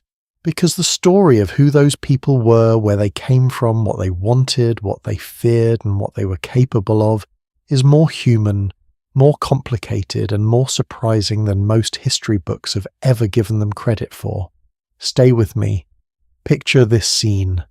It is a Wednesday afternoon in 1758. A woman well dressed, composed, carrying herself with a particular kind of careful confidence that middle-class women in Georgian England had perfected, sits across a small table from another woman. The second woman is younger. She's wearing her best dress, which is not a very fine dress. She's holding a folded letter in both hands, and she's been holding it so tightly for the last half hour that the paper has started to soften at the edges. The older woman extends her hand. The letter changes hands. It is read in silence. The younger woman watches the older woman's face and tries to read something in it. Nothing shows. The letter is folded back, placed on the table, and in the next 60 seconds a decision is made that will determine almost everything about the younger woman's life for the next several years, where she sleeps, what she eats, how hard she works, whether she is safe, whether she's treated with basic decency, and whether she has any realistic chance of building a better future for herself. This is a job interview, 18th century style, and the letter she brought, that soft, careful document she's been clutching, is a character reference. The single most important piece of paper a domestic servant could own. Let us talk about this servant world of the 18th century, not as background colour, not as a footnote to the lives of the families they served, but as what it actually was, a society within a society with its own rules and its own hierarchies and its own remarkable human drama. Because the domestic servant class of Georgian England and its European counterparts was vast. Historians estimate that in London by the mid-18th century somewhere between 1 in 6 and 1 in 8 of the entire urban population was employed in domestic service. 1 in 6. In a city of approximately 600,000 people, that is 100,000 human beings whose daily existence was organised entirely around the maintenance of other people's households. 100,000 people, each with a story, each with fears and ambitions and loyalties and grievances and small private joys. And the system that governed their working lives was in its own way as complex and as fascinating as anything happening in the drawing rooms above them. The character reference that letter the young woman brought to her interview was the foundation of the entire system. In the 18th century, a domestic servant moved from household to household over the course of a working life, and each move depended almost entirely on what the previous employer was willing to say about them. The reference was not a formality. It was a legal and economic instrument. A servant who left a position with a character, meaning with a written recommendation from their employer, could find another place relatively quickly. A servant who left without a character, dismissed in disgrace, or who left under circumstances their employer refused to endorse faced a situation that was genuinely dire. No reputable household would hire someone who could not produce a character, which meant that the power of the mistress of the house to grant or withhold that reference was an almost absolute form of control. A servant who challenged the household's authority too directly, who was perceived as dishonest, who had the misfortune of being in the wrong place when something went missing, regardless of actual guilt, could find their career effectively ended by the absence of a single letter. Think about what that means. Your entire professional future, your ability to house yourself, to feed yourself, to remain employed in the only trade you know, all of it dependent on the goodwill of one person who had near total power over your daily life. This is the context in which we have to understand the relationship between servants and their employers, not as simple oppression, not as simple affection, but as something much more complicated. A relationship of genuine mutual dependency shaped by profound power imbalance and navigated daily with extraordinary care on both sides. Now here is something that shifts the picture considerably. Because while the employer held the power of the character reference, the servant held something too. Information. Intimate, detailed, potentially devastating information. A servant who lived in a household knew things. They knew about the family's finances, who was behind on their bills, who had borrowed money from relatives, who had quietly sold the good silver and replaced it with plate. They knew about the family's health, who was taking what remedies, who had visited which doctor, who had symptoms that were carefully hidden from polite society. They knew about the family's relationships, the arguments behind closed doors, the letters that arrived and were read with shaking hands, the visitors who came and went at unusual hours. A servant who chose to talk, who gossiped to the neighbour's staff, who wrote to a relative in another city, who breathed a word in the wrong ear, could damage a family's reputation in ways that were slow, pervasive, and nearly impossible to repair. Georgian society ran on reputation, a family's social standing their credit with tradespeople, their ability to make advantageous marriages for their children. All of this rested on what people believed about them, and the people who knew them most intimately were the servants. This is the unspoken tension at the heart of the 18th century household. The family needed the servants to know everything, and they needed the servants to say nothing. Let me tell you about something called the servants' tax. because I think it perfectly captures the social anxiety that the servant class produced in 18th century English society. In 1777, the British government introduced a tax on male servants, not on employing servants generally, specifically on male servants, footmen, valets, butlers, coachmen, male cooks. The tax was 1 guinea per male servant per year, roughly equivalent to a skilled worker's weekly wage, and it was paid by the employer. The official justification was revenue for the government, but the real social function of the tax was to make male servants a visible marker of wealth, a luxury that required formal acknowledgement and financial sacrifice. By the 1780s and 90s, the number of male servants a household kept had become one of the clearest public signals of that household's financial status. A family with 3 footmen was making a statement. A family with a butler, 2 footmen, a coachman and a groom was making a very loud statement indeed. And the footmen themselves, those young men in their powdered wigs and their livery coats standing at attention, in entrance halls and behind dinner chairs, were essentially walking advertisements for their employer's prosperity. They were the human equivalent of a very expensive piece of furniture, and they knew it. How they felt about it is perhaps not difficult to guess. The internal hierarchy of the servant world was in its own right as elaborate and as strictly maintained as anything in the family's drawing room above. At the top of the male servant hierarchy sat the butler. He controlled the wine cellar, supervised the footmen, managed the silver-received tradespeople at the front door, and presided over the servants' hall with an authority that was within his domain essentially absolute. A good butler was immensely valuable, paid accordingly sometimes £15 to £20 per year, in wages plus room and board, and treated by his employer with a degree of respect that acknowledged his indispensability. A bad butler was a catastrophe, someone who drank the wine he was supposed to guard, who accepted bribes from tradespeople who allowed the footmen to become slovenly and undisciplined.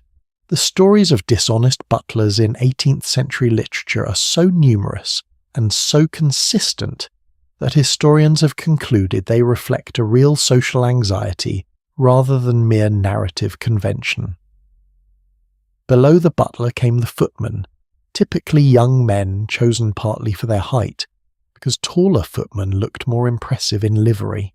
There are hiring records from this period that record the physical dimensions of footmen applicants with the same clinical precision that you might find in records for draft horses.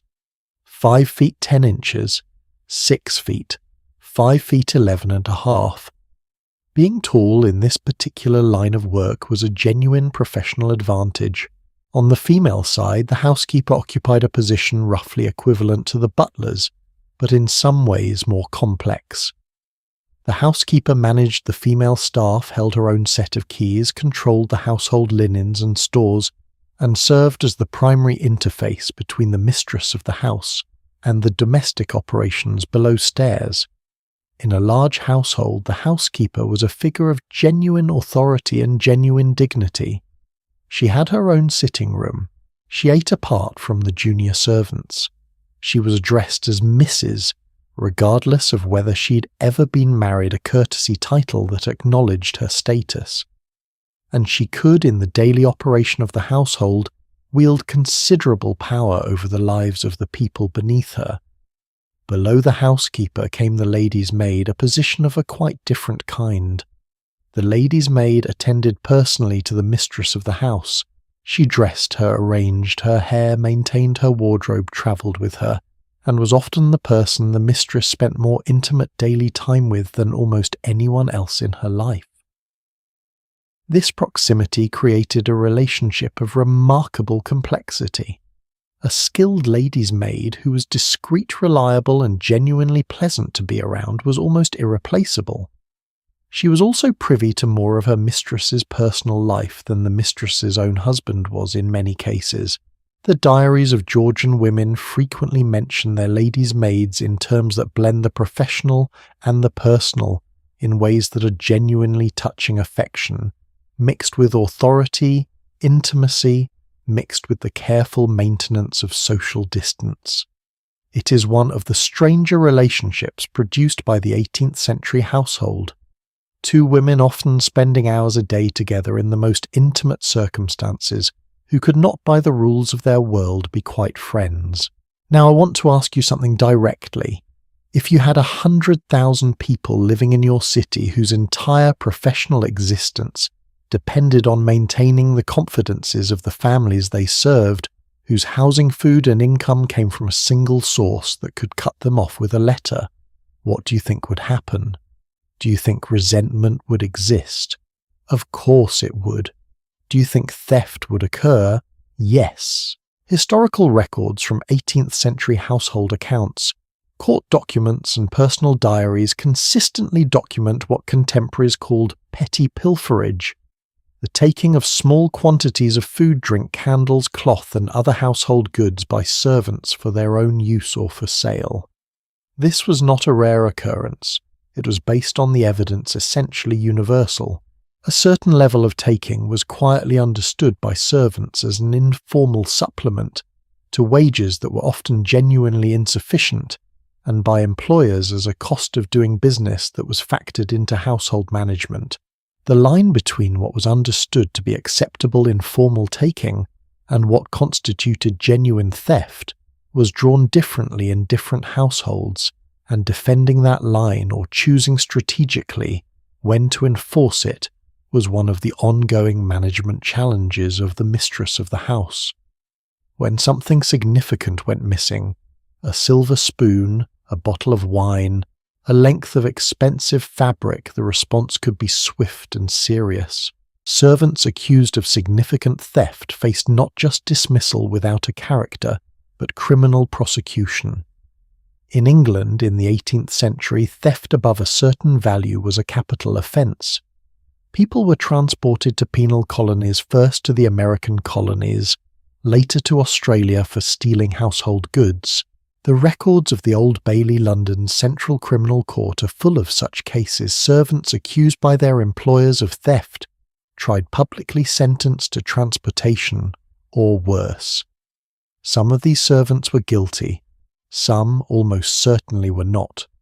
The power to accuse was entirely on one side of the relationship, and yet, despite all of this, the power imbalance, the vulnerability, the legal exposure, the confinement, the servant world of the 18th century was not simply a world of misery and resentment.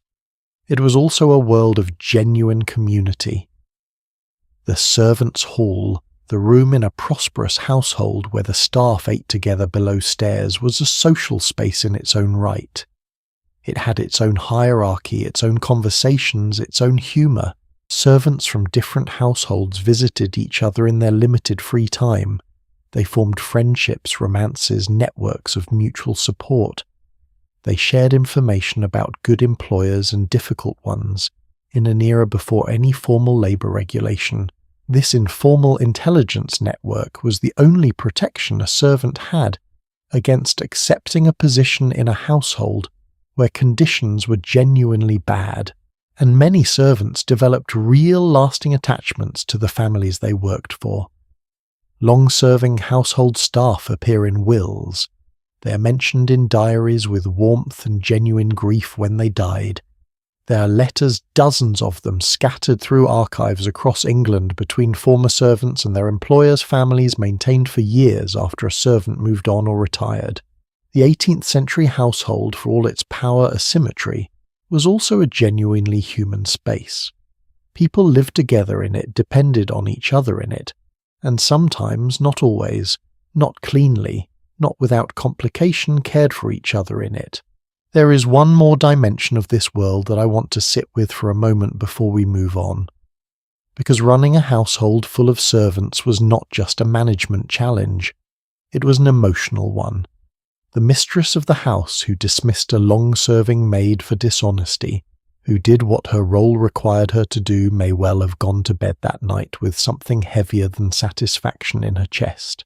The servant who was dismissed, who left with or without that precious character reference, carried with her not just the practical consequences of her situation, but the memory of years spent in a place that had been whatever else it was her home. The 18th century household was not a corporation. It was a community of human beings, one with deeply unequal power, yes, one with legal structures that protected some and exposed others, yes, but a community nonetheless. And communities are always more complicated than the official story about them. We have spent this part of our evening in the world below stairs, in the servants' hall, and the linen room and the butler's pantry among the people who made everything else possible. And now I want to bring us upstairs, all the way upstairs to the linen closet. Because the laundry of the 18th century, the washing, the starching, the ironing, the counting, the storing was an operation so complex, so physically demanding, and so strategically important to the running of the household that it deserves its own chapter entirely. And I promise you the story of Wash Day in the 1700s will make you look at your washing machine in a way you have never looked at it before, with something very close to love, something I want you to try just for a moment. Look down at whatever you're wearing right now. A shirt perhaps, a cotton top, something soft against your skin that you put on this morning without thinking that will go into a machine tonight or tomorrow and come out clean and ready again in less than 2 hours. Now hold that thought, and let me tell you what the same shirt or something very like it would have cost someone in the 18th century, not to buy it, to clean it. Wash Day in a Georgian household was not a day. It was an event. It was planned for, prepared for, and in some households actually dreaded in the way you might dread a significant ordeal. It upended the rhythm of the entire house. It consumed more physical labour, more water, more fuel, and more time than almost any other domestic task, and it happened in a prosperous middle-class household roughly once every 4 to 6 weeks. Not every week, not twice a week, once a month, sometimes less, which raises an obvious question: what did people wear in between? And the answer to that question opens up one of the most fascinating and least told stories of 18th century domestic life. The key to understanding 18th century laundry is understanding linen, specifically the role that white linen undergarments played in the whole system of personal cleanliness and social presentation. We touched on this briefly when we discussed hygiene, the idea that clean linen was the measure of a clean person. But the mechanics of how that worked are worth exploring properly, because they explain so much about why the laundry was such a serious undertaking. In the 18th century, the clothes that touched the body directly, the shirts worn by men, the shifts worn by women, the caps, the neckcloths, the stockings, were almost universally made of linen. Not just because linen was durable, because linen had a particular property that made it uniquely suited to its role. It absorbed.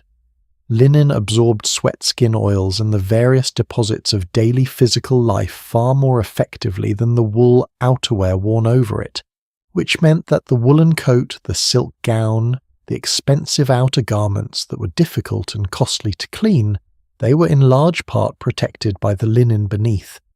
The outer clothes stayed clean because the inner clothes took everything, and then the inner clothes were washed regularly, as often as the household could manage.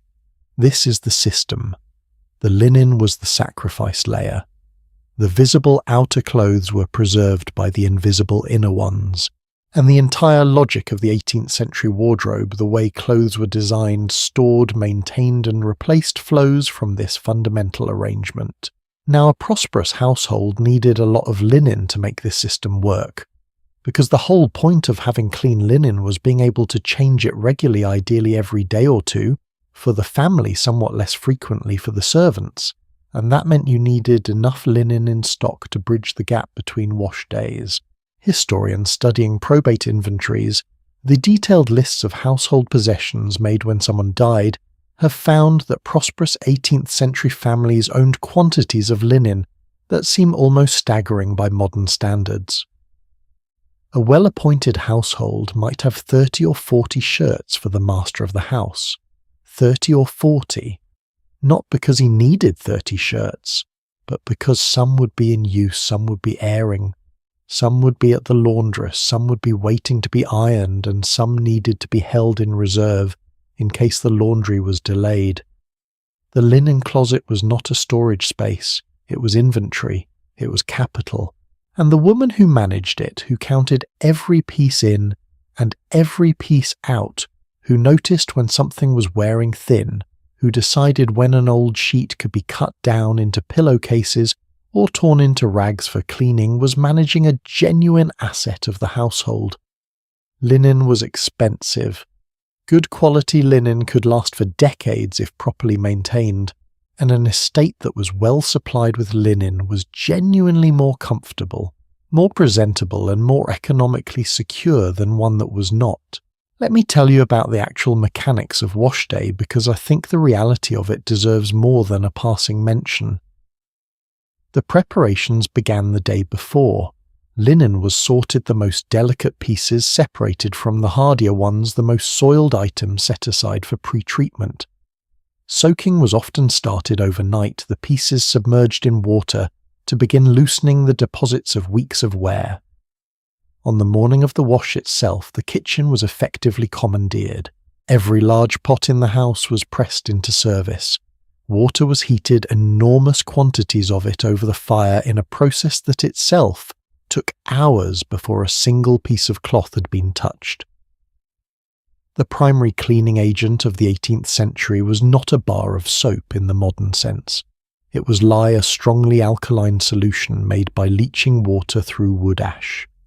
Lye was brutally effective at cutting through grease and organic matter. It was also brutally effective at cutting through skin. The women who did the washing, whether household servants or professional laundresses, worked with hands that were perpetually roughened, cracked and reddened from the repeated exposure to lye water. Soap, when it was used, and it was used for finer items, was made from tallow or vegetable oil, combined with lye, and was considerably more expensive than the simple lye solution. Hannah Glass and other household management writers of the period include instructions for making soap at home, because purchasing it from a soap maker was a recurring expense that a careful housewife might prefer to reduce. The very fact that making your own soap was considered a reasonable option tells you something about the economics of the time. After the boiling and the scrubbing came rinsing, which required more water, more carrying, more heating if the rinse water needed to be warm, and then came something that I find genuinely beautiful in its ingenuity: bleaching. Because white linen was only white if it was actually white, and the lye and the use and the time between washes had a tendency to leave linen with a yellowish, dingy cast that no amount of washing entirely removed. The 18th century solution to this was sunlight. Wet linen was spread on grass, on lawns, on hedges, on clean meadows outside city centres, and left to lie in the sun for hours or days. The combination of moisture, oxygen, and ultraviolet light from the sun acted as a natural bleaching agent, gradually whitening the cloth back toward the pristine brightness that social presentation required. This practice, called grassing or crofting, required not just a suitable outdoor space but suitable weather, which meant that in England, with its famously unreliable climate, bleaching was a genuine logistical challenge. Laundresses became expert readers of the sky. A clear morning that turned overcast by noon was not merely annoying, it was a professional setback.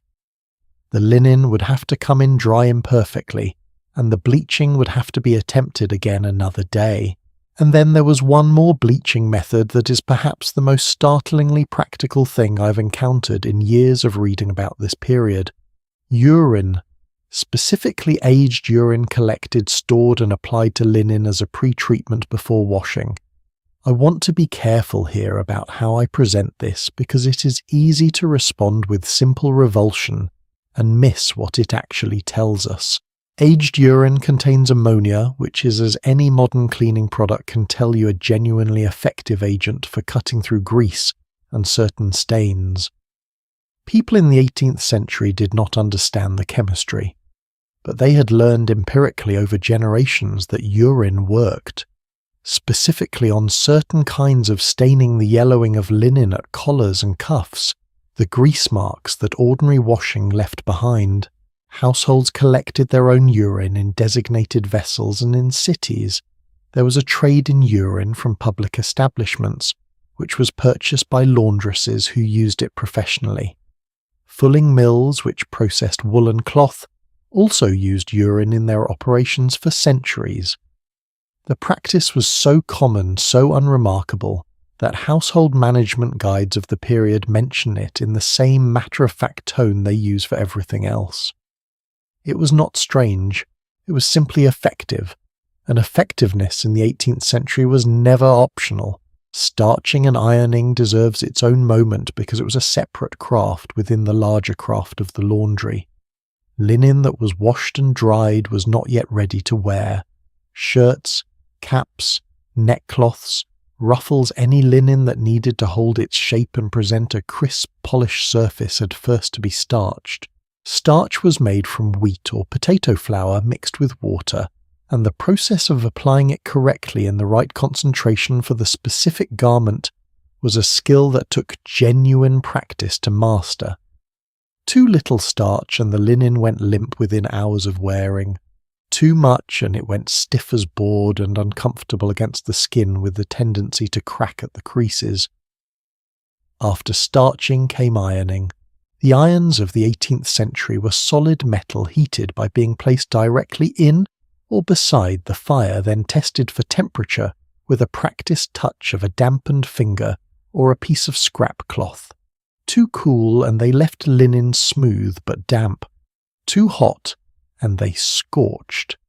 There was no dial, no indicator light, no thermostat. There was the judgment of a skilled hand developed over years. The laundress who ironed the fine muslin caps and the intricate ruffled cuffs of a fashionable Georgian household was not performing a simple mechanical task. She was exercising a skill that was genuinely difficult to acquire and genuinely valuable once acquired. And a scorched cap, a ruined ruffle, was more than a laundry mishap. It was professional failure. In households where expensive clothing represented months of income, it could also be a serious financial one. Now let me ask you something, because I am genuinely curious about this. If you had to guess before knowing anything about the history of professional laundry services, would you assume that 18th century households did all their own washing at home? Most people do. But the reality was considerably more varied and considerably more interesting. Professional laundresses, women who took in washing from multiple households and returned it clean starched and pressed, were a significant part of the urban economy in 18th century England and across Europe. In London, Paris, Dublin and Edinburgh neighbourhoods near reliable water sources were often dominated by the laundry trade. These were working women, often married, often running what were essentially small businesses, managing multiple clients, maintaining schedules, subcontracting to other women when the volume was too great, and developing reputations for quality and reliability that were their primary professional currency. The laundress who was trusted with a household's finest linen was trusted with something genuinely valuable, and she was paid accordingly better than a domestic servant in many cases, because her skilled labour was compensated by the piece rather than by a flat annual wage. An experienced London laundress in the 1750s might earn between 1 and 2 shillings per dozen pieces processed, which when multiplied across a full week of clients could amount to a genuinely respectable independent income. She was, in the language of the time, a tradesperson, with all the pride and the self-determination that implied. There is something I keep coming back to when I think about the laundry of the 18th century. The sheer intimacy of it. The women who washed and ironed the household's linen handled the most private physical evidence of the family's daily life. The soiled shirts, the stained shifts, the napkins from the dinner party, the cloths from the nursery, the nightcaps from the sick bed. All of it passed through their hands. All of it was seen, assessed, treated and returned. The laundress knew things about the state of a household's health and daily life that no one else outside the family did. It was intimate knowledge, not spoken of, but unavoidable. And yet the women who held this knowledge were in the formal social architecture of the time essentially invisible. Tradespeople, working women, efficient and necessary and almost entirely unacknowledged. What the linen closet represented in the end, beneath all the practicality and the economics, was something more than clean cloth. It represented the household's dignity, its public face. Its claim to be the kind of people who had things in order. A household with a well-stocked, well-maintained linen closet was a household that was functioning, that had the resources, the organisation, and the skilled labour to present itself to the world with its best face forward, and a household where the linen was thin, yellowed, short, in supply imperfectly ironed. That was a household where things were quietly going wrong, where the money was not quite there, where something was slipping. In a society that read social standing in the finest of details, the state of your linen told people everything. We have followed the linen from the closet through the washday and back again. And now I want to turn to something that ran underneath all of this, not as background, but as the engine that made every other decision possible. The money. Because the 18th century household ran on a budget that was far tighter, far more precarious, and far more cleverly managed than most people realize. And the woman who held the account book, who knew to the penny what the household had, what it owed, and what it could afford, to pretend she was operating with a financial intelligence that deserves a great deal more credit than history has ever given it.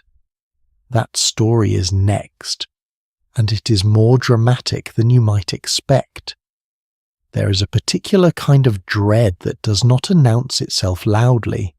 It does not arrive with a crash or a confrontation. It comes quietly. It settles into the chest on a Tuesday morning when you open a letter you already know the contents of before you've broken the seal. It is the dread of someone who has been managing very carefully for a very long time, and who is beginning to wonder how much longer the managing can hold. In the 18th century, this feeling had an address. It lived in respectable houses on respectable streets. It sat at well-laid tables, it wore clean linen, and it kept its face perfectly composed. We have talked about the household account book as a tool of management. We have talked about the mistress of the house as the person who tracked every cost and guarded every resource with something approaching professional discipline. But tonight I want to go deeper than the mechanics of the ledger, because the financial life of an 18th century household was not just a matter of organisation and efficiency. It was a performance, a daily exhausting high-stakes performance of prosperity staged for an audience that included the neighbours, the tradespeople, the extended family, the acquaintances at church, the guests at dinner, and sometimes most painfully the household itself. And understanding the gap between how 18th century households appeared financially and how they actually were financially is, I think, one of the most quietly devastating things you can learn about this period. Let me start with a concept that was absolutely central to the financial life of the Georgian middle classes: credit. Not credit in the modern sense, not a bank card or a loan with an interest rate and a repayment schedule. Credit in the 18th century was personal. It was social. It was in the most literal sense about whether people believed in you. The word itself, credit, comes from the Latin credere, meaning to believe or to trust, and in the 18th century that etymology was still fully alive in how the concept worked. A household's credit with its tradespeople, the butcher, the baker, the grocer, the coal merchant, the draper, was built and maintained through the same mechanisms as its social reputation, through consistent payment, through visible prosperity, through the signals large and small that said this is a household that keeps its word. A household with good credit could purchase on-account buying today and paying at the end of the quarter or at Christmas or whenever the arrangement stipulated. This was not unusual. This was in fact the standard way that most middle and upper-class households operated. You did not pay for your groceries the day you received them. You ran a tab and settled it periodically, which sounds practical and civilized, until you understand what happened when the settlement day arrived and the money was not quite there. Historians studying the financial records of middle-class Georgian households have found something that is simultaneously surprising, and once you think about it, completely understandable. A significant proportion of these households that appeared by every external measure to be comfortable and well managed were operating in a state of chronic low-level debt. Not the catastrophic debt of bankruptcy, not the visible, humiliating debt of a family that had clearly fallen, but a quiet, persistent imbalance between what the household spent and what it actually had. A rolling deficit managed with skill and ingenuity that never quite resolved itself. The quarterly bills were paid, but sometimes only partially, with the remainder carried forward. The coal merchant was settled with, but the draper was asked to wait another month. The servants' wages were current, but the subscription to the lending library had quietly lapsed. The machine kept running, but it ran always a little closer to the edge than it looked. What drove these two things working against each other with a kind of elegant cruelty? The first was the genuine unpredictability of income in the 18th century. For the professional classes, lawyers, physicians, clergymen, merchants, military officers, income was rarely regular in the modern sense. It came in lumps and gaps. A lawyer might receive a large fee from one case and then wait weeks for the next. A merchant's returns depended on ships arriving, markets behaving, foreign correspondents dealing honestly. A clergyman's income from his living might be supplemented by private pupils one year and not the next. Income was a river with an uncertain flow. Expenditure, however, was a tide.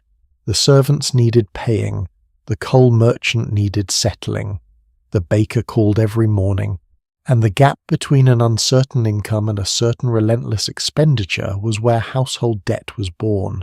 The second driver was something more psychological, and I find it genuinely fascinating in how modern it feels. In Georgian England, the middle classes lived in a state of acute social anxiety about their position, not because they were insecure people, but because the social ladder they stood on was genuinely slippery, and the consequences of falling even a little were genuinely serious. A family that visibly economized too aggressively risked something more damaging than mere embarrassment. They risk the withdrawal of the social invitations that maintain their place in respectable society. They risk the tradespeople beginning to whisper. They risk the neighbours drawing conclusions. In a world where credit was personal and reputation was credit, looking like a household that was struggling financially could become a self-fulfilling prophecy. If your butcher decided you were a credit risk, he stopped extending credit. If the credit stopped, you paid in cash for everything. If you paid in cash for everything, the reserves drained faster.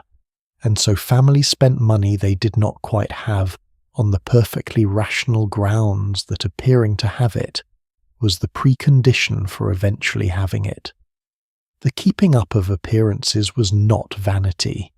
It was financial strategy, misguided sometimes, often ruinously so, but not irrational. Let me tell you about a man named Richard Campbell, who wrote a guide called The London Tradesman in 1747, a remarkable survey of the economic life of the 18th century city that has since become an invaluable source for historians. In it he described what he called the middling sort of household, the families of professionals, tradespeople and minor gentry who occupied the broad middle ground of Georgian society with a mixture of sympathy and exasperation.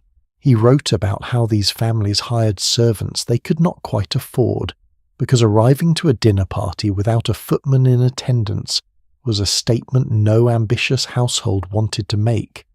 He wrote about how they furnished their rooms with pieces beyond their means, because the drawing room was where reputations were formed and where the physical evidence of prosperity was most acutely read by visitors. He wrote about how they gave dinners that strained the household budget for a week in each direction, spending in advance, recovering afterward, because the social capital generated by a well-executed dinner party was considered a legitimate investment.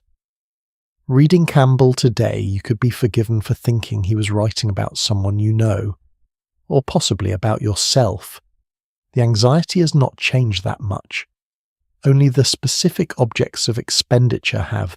Now within all of this, the rolling debt, the performance of prosperity, the gap between appearance and reality, there were women operating with a level of financial creativity that the period's formal structures gave them absolutely no credit for. We established earlier in our series that a married woman in 18th century England had no legal financial identity of her own. She could not own property, sign contracts, or control money in her own name, and yet the money that ran the household passed through her hands. Every shilling that went to the baker, the grocer, the coal merchant that was her negotiation, her decision, her management. And the strategies some of these women developed for stretching insufficient funds were frankly impressive. Keeping two sets of mental accounts, the official household budget that the husband saw and the real operational budget that she managed, was apparently not uncommon. Not from dishonesty, but from the practical reality that she understood the true costs of running the household in a way that a husband who never dealt with the tradespeople directly simply did not. Negotiating extended credit terms with tradespeople on the basis of personal relationships built over years, relationships the husband barely knew existed, was another tool. Substituting cheaper ingredients or materials in ways that maintained appearances without maintaining the full expense was a third. The Georgian housewife who was managing a household on insufficient funds was in every functional sense a financial manager, operating without authority, without recognition, and without the ability to formalize any of the arrangements she depended on. I want to tell you about a specific case that I find particularly illuminating. In 1768, a London merchant named Thomas Turner, who kept a remarkably detailed diary that has been published and studied by historians, recorded a series of entries about his household finances that paint an extraordinarily vivid picture of exactly this kind of pressure. Turner was a respectable man. He had a shop, a house, a wife, and social aspirations that were entirely normal for his position. And his diary records over months and years the constant grinding negotiation between what his household needed to appear to be and what it could actually afford to be. He records arguments with his wife about expenditure not because she was extravagant, but because the gap between what was expected of them socially and what their income supported was a source of genuine daily stress. He records the arrival of quarterly bills with a kind of low dread. He records decisions whether to replenish the wine cellar before the next dinner party, whether to authorize a new dress for his wife, whether to replace the kitchen equipment that was wearing out, with the careful, pained deliberation of someone who knew that every choice had consequences rippling forward into the next month and the one after. Turner's diary is not a story of poverty. He was not poor. He was something arguably harder. He was a man of middling means trying to live the life of a prosperous man, and the distance between those two things cost him and his household more than he could always comfortably bear. There is a moment in the diary literature of 18th century domestic life, not from Turner, but from a woman who kept her own household accounts in the 1780s, that has stayed with me since I first read it. She wrote in an entry with no particular drama to it that she had balanced the quarterly accounts and found that they were 12 shillings short. 12 shillings. Not a catastrophe, not a crisis. Just 12 shillings that had somehow slipped through the careful net of her management. And then she wrote, "I have decided to let the candles in the back rooms run lower than usual for the next 3 weeks, and to substitute dried peas for the Tuesday meat twice before Christmas. This will restore the balance. No complaint, no despair, just a solution. Specific, practical, immediate. The kind of solution that only makes sense if you know your household's costs in enough detail to know exactly which lever to pull and by how much. I find that entry genuinely moving. Not for the hardship of it, 12 shillings is a small thing, but for the competence. The quiet, total unwitnessed competence of someone who knew her household the way a musician knows their instrument. Every note, every string, every place where it might slip out of tune, and exactly what adjustment would bring it back. The financial life of the 18th century household was in the end a story about dignity under pressure, about the gap between how things looked and how things were, about the extraordinary human capacity to manage scarcity without surrendering the belief that things would eventually be all right. These were not rich people, and they were not poor people. They were people in the middle doing what people in the middle have always done, working harder than anyone above them acknowledged, worrying more than anyone below them guessed, and maintaining through sheer force of will and organizational intelligence the appearance of a household that had everything under control, even when, especially when everything was not quite under control. We have followed the money through the ledger and the quarterly bill and the careful 12-shilling recovery.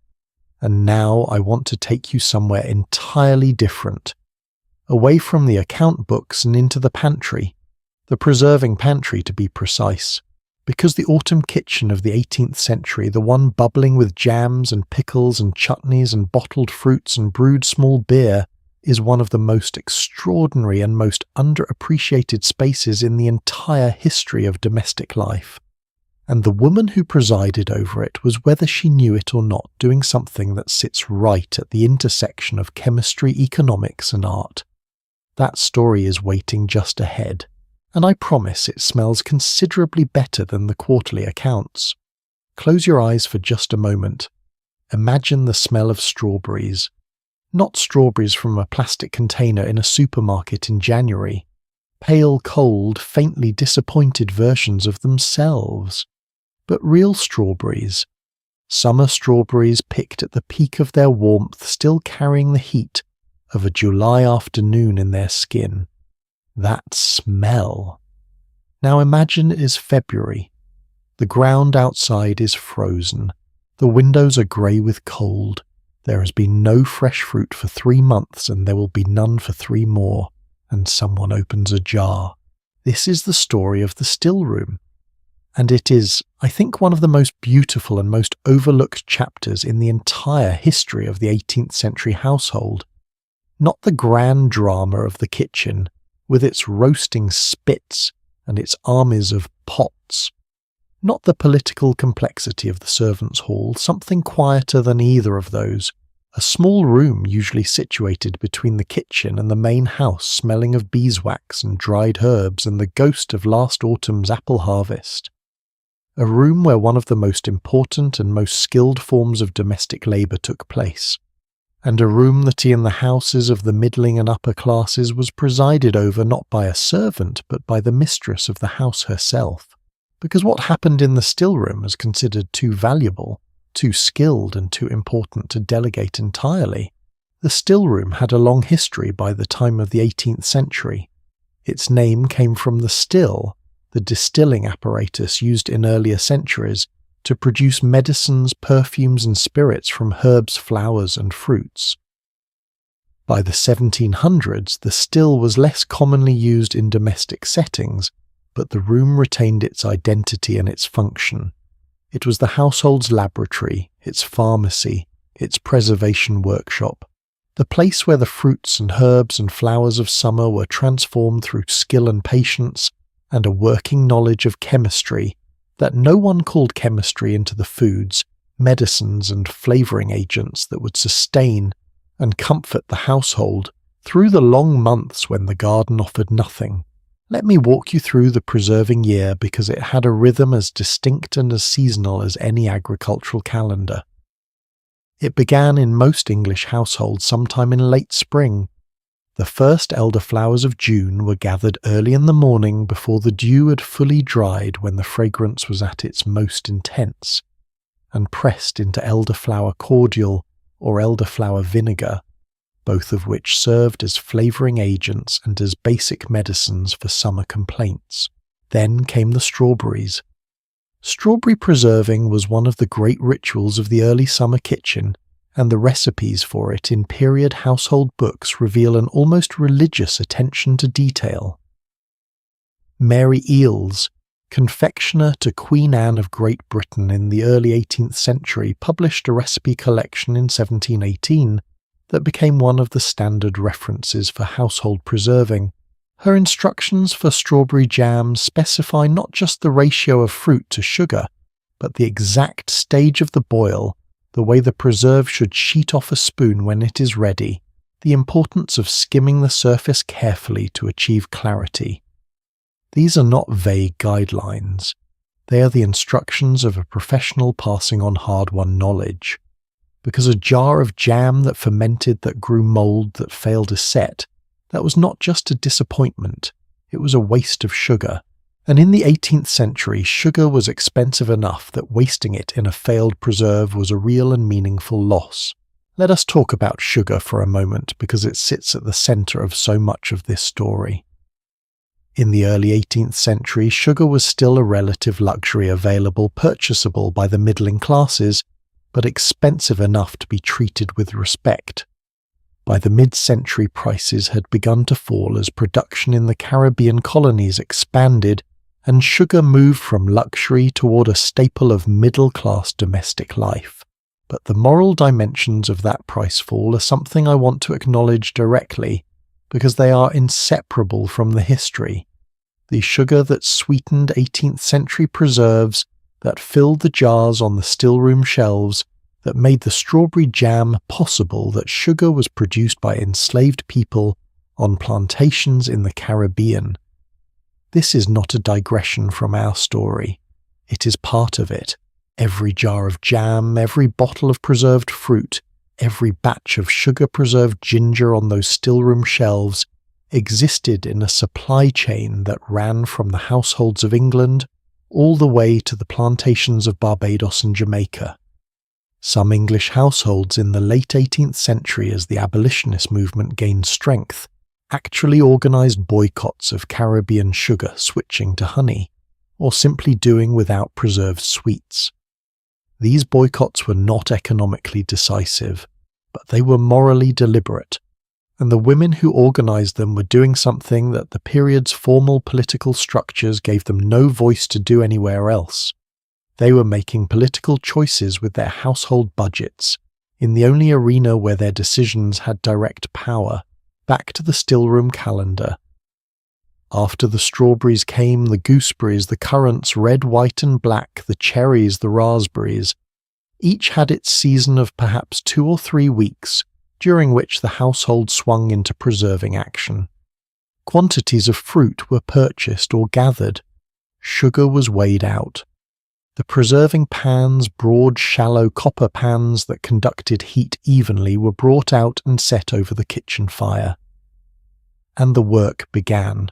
Jam making is at its core a race against time and chemistry. The fruit must cook long enough to break down its cellular structure and release its natural pectin, the substance that causes the preserve to set, but not so long that it loses its colour, its fragrance, and the thing that makes it taste of summer rather than merely of sweetness. Finding that moment, the precise point where the preserve has cooked enough but not too much, was a skill, not a recipe. A skill. And it was developed through years of practice, through the accumulated wisdom of mothers and grandmothers, through failure as much as through success. The 18th century woman who produced 30 jars of perfect strawberry jam in an afternoon was not following instructions. She was performing an expertise. Beyond jams and jellies, the stillroom produced a range of preserved goods that would surprise most modern kitchens.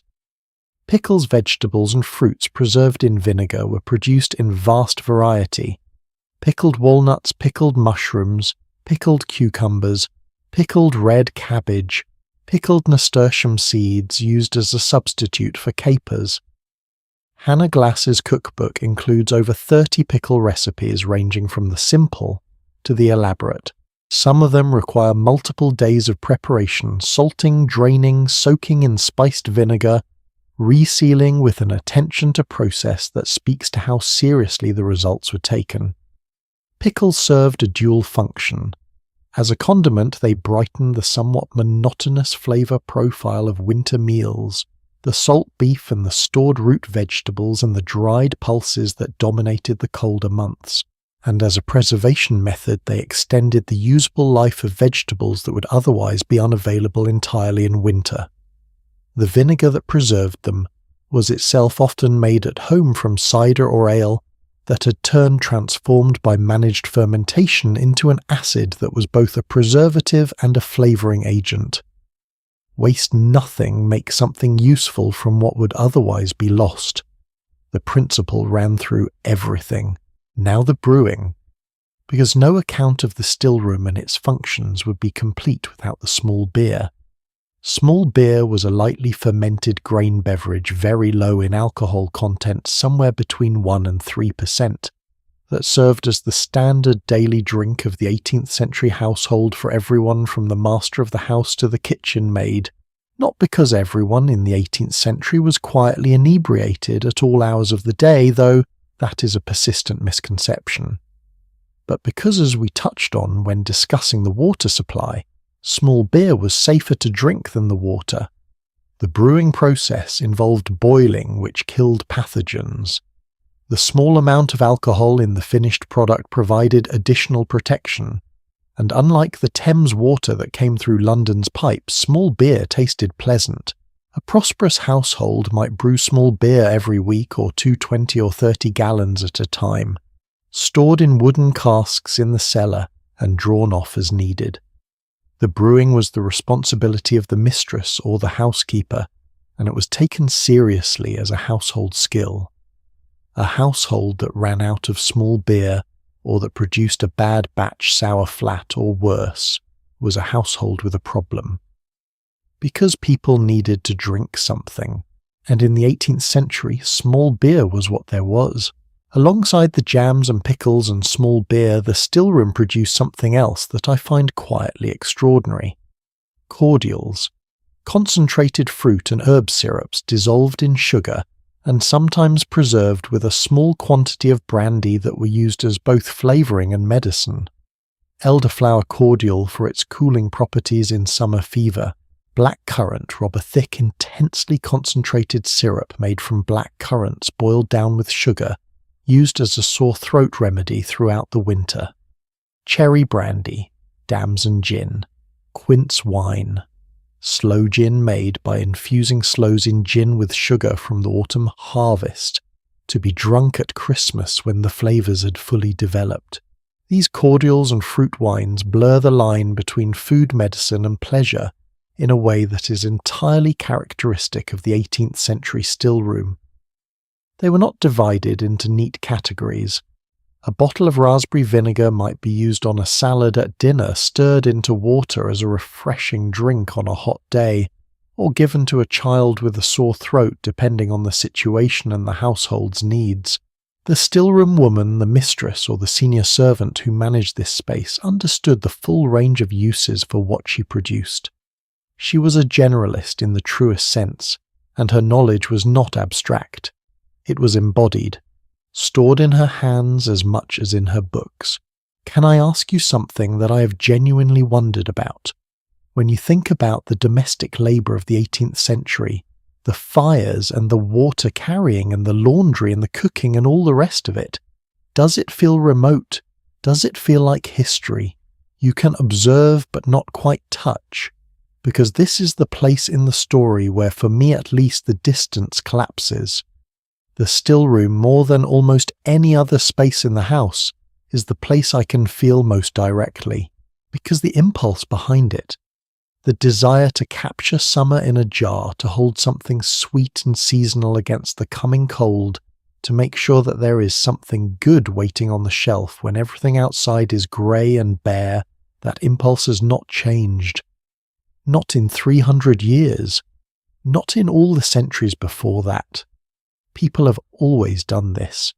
Made something that lasts from something that would not last. Turn the abundance of one season into the comfort of another. It is one of the oldest forms of hope there is. The rows of jars on the still-room shelf told a story. A household that went into winter with a well-stocked still-room, 30 jars of preserves, crocks of pickles, casks of small beer bottles, of cordial dried herbs hanging from the ceiling, was a household that had done its work. That had paid attention to the seasons. That had the resources, the knowledge, and the organisational discipline to turn the summer's abundance into winter security. And a household with an empty still-room in November, one that had not preserved, not brewed, not laid up its provisions, was facing a harder winter. Not just financially, emotionally. Because there is something about the smell of a well-stocked still-room, the sweetness of the jam, the sharp, clean scent of the vinegar, the woody fragrance of the dried herbs that is fundamentally reassuring. It says we are ready, we have enough. Whatever comes next, we have enough. From the still-room shelf with its preserves and cordials and small beer, I want to take you somewhere you perhaps did not expect this story to lead. Because we've been talking in various ways about how the household sustained its adults, fed them, warmed them, cleaned them, managed their money, preserved their food. But there was another group of people in every 18th century household for whom the stakes of all this management were even higher. The children. Raising children in the 18th century, getting them through infancy, through childhood into adulthood, was an endeavour shadowed by a reality so different from our own that it requires a genuine act of imagination to fully understand. The nursery of the 18th century house was not simply a room. It was a frontier, and the story of what it meant to bring children safely through those early years is one that will stay with you long after this particular night is over. Come with me. Before we step into the nursery, I want to ask you something. How many people do you know personally who have lost a child? For most of us in the modern world, the answer is very few. Perhaps one, perhaps none. The loss of a child which is real, and it happens and it is devastating when it does, is thankfully a relatively rare experience in contemporary life. In wealthy countries today, fewer than one child in 200 dies before the age of 5. 1 in 200. Now hold that number, and let me give you a different one. In London, in the 1700s, historians estimate that somewhere between 40 and 50% of all children born in the city did not survive to their 5th birthday. Nearly 1 in 2, not in war, not in famine, in ordinary life, in ordinary households, on ordinary streets. This is the shadow that fell across every nursery in the 18th century, not always spoken of directly, not always acknowledged in the formal social language of the time, but present, always present. In the careful way a mother watched a feverish child through the night. In the small clothes that were kept after a child was gone, folded carefully impossible to give away. In the diaries that record in the same measured handwriting used for grocery lists and household accounts, the loss of an infant in sentences so spare and so controlled that the restraint itself tells you everything. Understanding 18th century childhood truly, understanding it requires sitting with this reality before anything else, because it shapes everything, the way children were raised, the way they were loved, the decisions that were made about them, and the emotional landscape of every household that contained them. Let us start with the very beginning of life, because the circumstances of infancy in the 18th century were dramatically different from anything we would recognize. In prosperous households, the kind of household we've been exploring throughout this series, a common practice in the early and mid-18th century was to send newborn babies to a wet nurse. Not because the mother could not feed the child, because it was considered in many social circles more fashionable and more convenient not to. A wet nurse was a woman typically of the lower social class, often a recent mother herself whose own infant had died or been weaned, who was paid to breastfeed the household's baby in her own home away from the main family. The baby would live with the wet nurse sometimes for a year or more, and return to the family household once weaned. This practice has often been presented by later historians as evidence of maternal coldness of Georgian mothers who simply did not care about their children the way modern mothers do. I think that interpretation is both unfair and historically inaccurate. The reality was more complicated. Many mothers had genuinely little choice in the matter. Social pressure, the expectations of husbands and mothers-in-law, and a medical establishment that sometimes actively discouraged breastfeeding, all pushed women toward wet nursing regardless of their own inclinations. And some women fought against it, actively. The letters and diaries of the period include accounts of women who insisted on nursing their own children, who endured social disapproval to do so, who understood on some level whatever the fashionable opinion that proximity and care were what their babies needed. One of the great intellectual shifts of the second half of the 18th century was a turn against the wet nursing practice, driven partly by the philosopher Jean-Jacques Rousseau, whose enormously influential book on education published in 1762 argued passionately that mothers should nurse their own children. Rousseau's ideas were complicated. His personal life did not exactly reflect his parenting philosophy, to put it charitably, but on this particular point his influence was real and significant. By the 1780s and 90s, maternal nursing has become fashionable in a way it had not been a generation earlier. The pendulum had swung, and in its swinging it tells us something important about how child-rearing in the 18th century was not a static tradition, but a genuinely evolving conversation. The nursery itself, that upper room with its small beds and its toys and its smell of warm milk and talc, was in a prosperous household a world within a world. Supervised by a nursemaid or a monthly nurse in infancy, and later by a governess as the children grew, it operated on its own schedule largely separate from the main household routine. The children ate in the nursery, they slept in the nursery, they played in the nursery. They saw their parents at prescribed times, typically for an hour or two, in the late afternoon when the children were brought downstairs dressed in their best to be presented to their parents and whatever company might be visiting.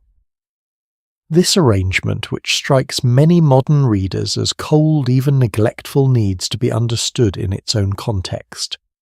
The separation was partly practical. A household with 4 or 5 young children could not function if the children were constantly underfoot in the rooms where the formal social life of the family took place. The nursery was where children could be children, noisy, messy, demanding without disrupting the performances of propriety that adult domestic life required. But it was also undeniably a form of delegation. The nursemaid who spent 16 hours a day with the children knew them in ways the parents, with their prescribed visiting hours, simply did not. She knew which child woke frightened at 2 a.m. She knew the particular way a toddler preferred to be held when distressed. She knew who was susceptible to croup and who ran hot fevers at the first sign of a cold. Her knowledge of these children was intimate and daily and unreplaceable, and she was paid in a large household somewhere between £5 and £8 a year for it. Now I want to talk about illness, because in the 18th century childhood illness was not the manageable inconvenience it is for most of us today. It was a genuine, constant threat. The diseases that killed children in the 1700s, smallpox, scarlet fever, Whooping, cough, dysentery, measles, diphtheria are either preventable by vaccination today, treatable with antibiotics, or both. In the 18th century, none of those options existed. Smallpox alone, a disease that has been completely eradicated from the world since 1980, killed an estimated 400,000 people per year across Europe in the 18th century and blinded or permanently disfigured many more. For children who had no previous exposure and therefore no acquired immunity, the fatality rate could be horrifying. In some epidemic years, smallpox killed a significant proportion of every child it infected. The fear of it was omnipresent, not abstract, immediate. Every parent in the 18th century knew families who had lost children to it. Many had lost children of their own, and then something remarkable happened. In 1721, a woman named Lady Mary Wortley Montagu returned to England from Constantinople, where her husband had served as British ambassador. She had spent several years in the Ottoman Empire, and she had observed something that would change the history of medicine. In Ottoman society, she had seen the practice of variolation, a method of deliberately introducing material from a mild case of smallpox into a healthy person, producing a controlled infection that, if it went well, conferred immunity to the disease. The practice was common in parts of the Middle East, Africa, and China where it had been used for generations. Lady Mary had herself been severely marked by smallpox as a young woman. Her brother had died of it. She had seen enough. She had her own son variolated in Constantinople before returning to England, and then she spent years against considerable resistance from the English medical establishment, which was sceptical of a practice introduced by a woman with no formal medical training advocating for its adoption in Britain. She was not a physician. She had no institutional authority. She was a woman arguing through her writing and her social networks for a medical intervention that most of the official medical world dismissed. And she was right. Variolation worked. It carried its own risks. A small percentage of those variolated developed serious illness, but it reduced the overall toll of smallpox significantly among those who received it. And the households that adopted it first were overwhelmingly the households of educated, informed women who had read about it, thought about it, and decided that the risk of the intervention was smaller than the risk of doing nothing. I find Lady Mary Wortley Montagu one of the most remarkable figures of the entire 18th century. Not because she was unusual in being intelligent and well-read, there were many such women, but because she found in the narrow space available to her a way to act on what she knew, to use what she had observed and understood to protect people who would otherwise have been unprotected. That is not a small thing. The everyday medical management of children in the 18th century household was, however, considerably more ambiguous than the story of variolation, because the remedies available to parents and nursemaids for ordinary childhood illnesses ranged from the genuinely helpful to the actively harmful. Teething, the simple universal experience of a baby cutting its first teeth, was considered a medical crisis in the 18th century. These symptoms we now recognize as normal. Teething, discomfort, irritability, drooling, mild fever, disturbed sleep were interpreted as dangerous and requiring treatment. And the treatments available were, to put it gently, concerning. Coral teething sticks, loops of polished coral mounted in silver, which babies were given to gnaw on, were benign enough if expensive. But the preparations most commonly used for teething distress were not benign. Laudanum, a tincture of opium dissolved in alcohol, was administered to fretful infants in doses that would today be considered deeply alarming. Paregoric, another opium-based preparation, was sold specifically as a remedy for infants and children. These preparations worked in the most immediate sense. They sedated the distressed child. They also carried the risk of dependency, accidental overdose, and harm. The mothers and nursemaids who used them were not negligent. They were using the best tools available to them. The problem was that the best tools available were in some cases genuinely dangerous. This is the constant challenge of understanding 18th century childcare. The love and the intention were entirely real. The knowledge required to act effectively on that love was sometimes simply not there yet. The emotional dimension of raising children in the shadow of high infant mortality is something that historians have debated for decades. There is an older school of thought associated most famously with the historian Felipe Arias that argued people in pre-modern societies did not form strong emotional attachments to young children because the mortality rate made such attachment too costly. They did not love their children less in this argument so much as they withheld love as a kind of emotional self-protection. I find this argument, the more I encounter the actual evidence, increasingly unconvincing. The diaries and letters of 18th century parents do not read like the documents of people who held their children at emotional arm's length. They read like the documents of people who loved their children completely, and who are precisely because of that love devastated when they lost them. Hester Thrale, the writer and intellectual who was a close friend of Samuel Johnson, and kept one of the most detailed family records of the 18th century, lost 4 of her 12 children in infancy, or early childhood. Her records of those losses are not detached. They are raw. She wrote about the death of her infant daughter Penelope in terms of such unguarded grief that reading it across 2.5 centuries you feel the weight of it directly. She loved that child. She grieved that child. And then she got up the next morning and managed her household and supervised her remaining children, and wrote letters and kept accounts because that is what life required. The grief did not go away. It was managed. There is a difference. Education in the 18th century household deserves its own moment, because the way children were taught in this period underwent one of its most significant philosophical shifts in the century's history. The dominant influence on educated middle and upper class thinking about childhood and education in the early 18th century was John Locke, whose essay on education, published at the end of the 17th century, proposed that children were born as blank slates, empty minds shaped entirely by experience. This was at the time a genuinely radical idea. It placed enormous responsibility on the household as an educational environment. If children were formed by what they experienced, then everything, the books they read, the language spoken around them, the habits they observed, the values demonstrated daily by the adults in their world, everything was education. The governess who taught the daughters of a prosperous family to read and write and do arithmetic was the formal face of this educational mission.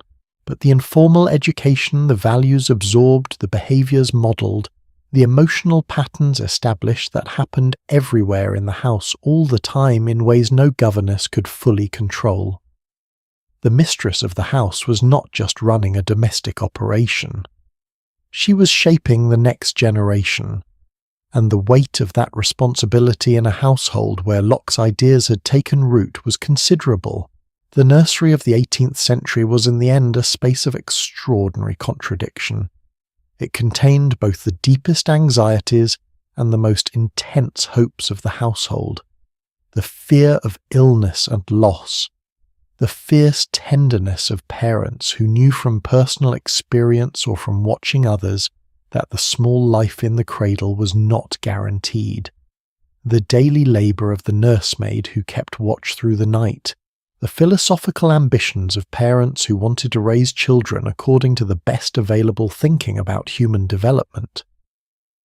And underneath all of it, always the particular silence of a house that has lost a child, a silence that no amount of account book precision or household organisation or careful management could fill. We have come a long way through this house tonight, through the fires and the kitchens, the linen closets and the still rooms, the servant halls and the nurseries, and now I want to take you to the room where perhaps more than anywhere else the human cost of all this management was felt most directly. Because when illness came to the adults of the 18th century household, When the mistress herself was sick, or the master or a beloved servant, the household did not call a hospital. There was no hospital to call. The house itself became the hospital. And the woman who had managed everything else was now also the nurse, the pharmacist, and in some cases the only thing standing between the person she loved and an outcome she could not bear to think about. That story is next, and it is one of the most quietly heroic chapters in this entire series. Somewhere in the middle of a January night in the 1700s, a woman wakes to find that her husband's breathing has changed. Not dramatically. Not the kind of change that announces itself with noise and urgency. Just a slight alteration in its rhythm. A new quality to it. Something that was not there when she went to sleep. She gets up. She checks his forehead with the back of her hand. She lights a candle. She looks at his face in the small wavering circle of light, and then she begins to think. Not to panic, to think. Because this woman is not just a wife. She is in this moment the first and only line of medical care available to the person she loves most in the world. And what she knows, what she has read, observed, practiced, stored in her memory across years of managing this household and these lives is all there is. The household medicine chest of the 18th century was not a metaphor. It was a real object. A wooden box typically fitted with compartments and locks sitting in the mistress's bedroom, or the still room, or the housekeeper's room containing the pharmaceutical supplies on which the household's health depended for everything short of a genuine medical emergency. What was inside it?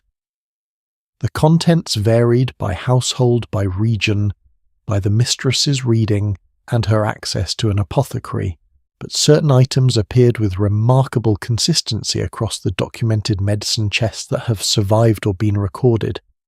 Bark, specifically Peruvian bark containing quinine, the active compound, we now recognize as effective against malaria and certain fevers. This was one of the genuine medical victories of the 18th century. It worked. People who took Peruvian bark during a fever sometimes recovered in ways that were by the standards of the period almost miraculous. Rhubarb root used as a purgative for digestive complaints. Hartshorn, a preparation derived from deer antler used as a restorative and as a treatment for fainting. Oil of cloves for toothache. Camphor for chest complaints. Laudanum. Yes, the opium preparation we encountered in the nursery used here for pain management in adults as a sleep aid for the genuinely suffering, and as a general-purpose sedative for conditions that had no other treatment.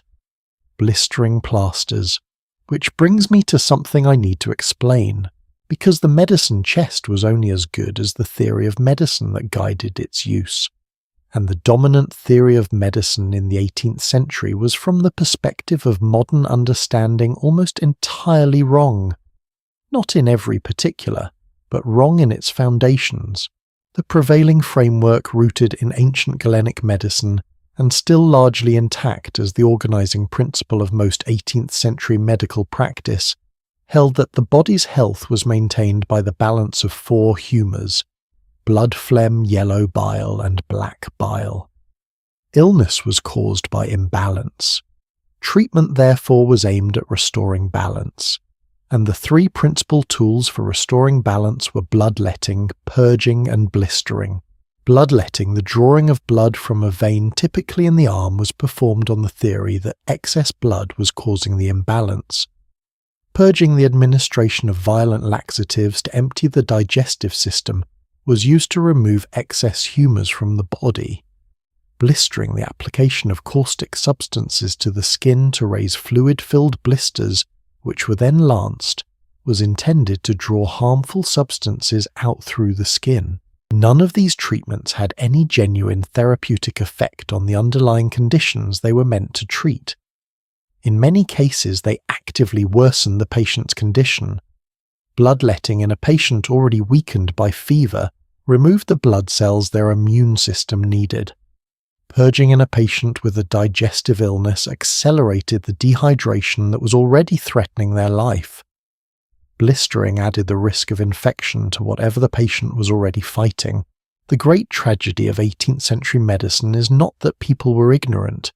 It is that they were applying intelligence training and genuine care to a framework that was fundamentally mistaken. And patients died not from their diseases alone, but sometimes from their treatments. This is where the hierarchy of medical professionals matters. Because in the 18th century, the doctor was not a single unified category. There were 3 distinct tiers of medical practice, each with different training, different social status, and very different costs. At the top sat the physicians, men who had received a university education, typically at Oxford, Cambridge, Edinburgh, or one of the great European universities, and who held a formal degree. A physician did not perform surgery. He examined the patient, diagnosed the condition, and prescribed treatment. He visited in a carriage. He wore a powdered wig. He charged accordingly. A single visit from a physician in London in the mid-1800s could cost half a guinea or more, roughly equivalent to a junior maid's weekly wage. For a working class or lower middle class household, calling the physician was a financial event. Not a routine decision. Below the physicians sat the surgeons, men whose training was practical rather than academic, who cut, extracted, set bones, dressed wounds, and performed the physical interventions that physicians considered beneath their dignity. Surgeons occupied an ambiguous social position, skilled, necessary, but not quite gentlemen. They had their own guild, the Company of Surgeons, and their own standards of practice. And at the broad base of the medical pyramid sat the apothecaries. The apothecaries were for most 18th century households the first and most frequent point of medical contact. They compounded and dispensed medicines, yes.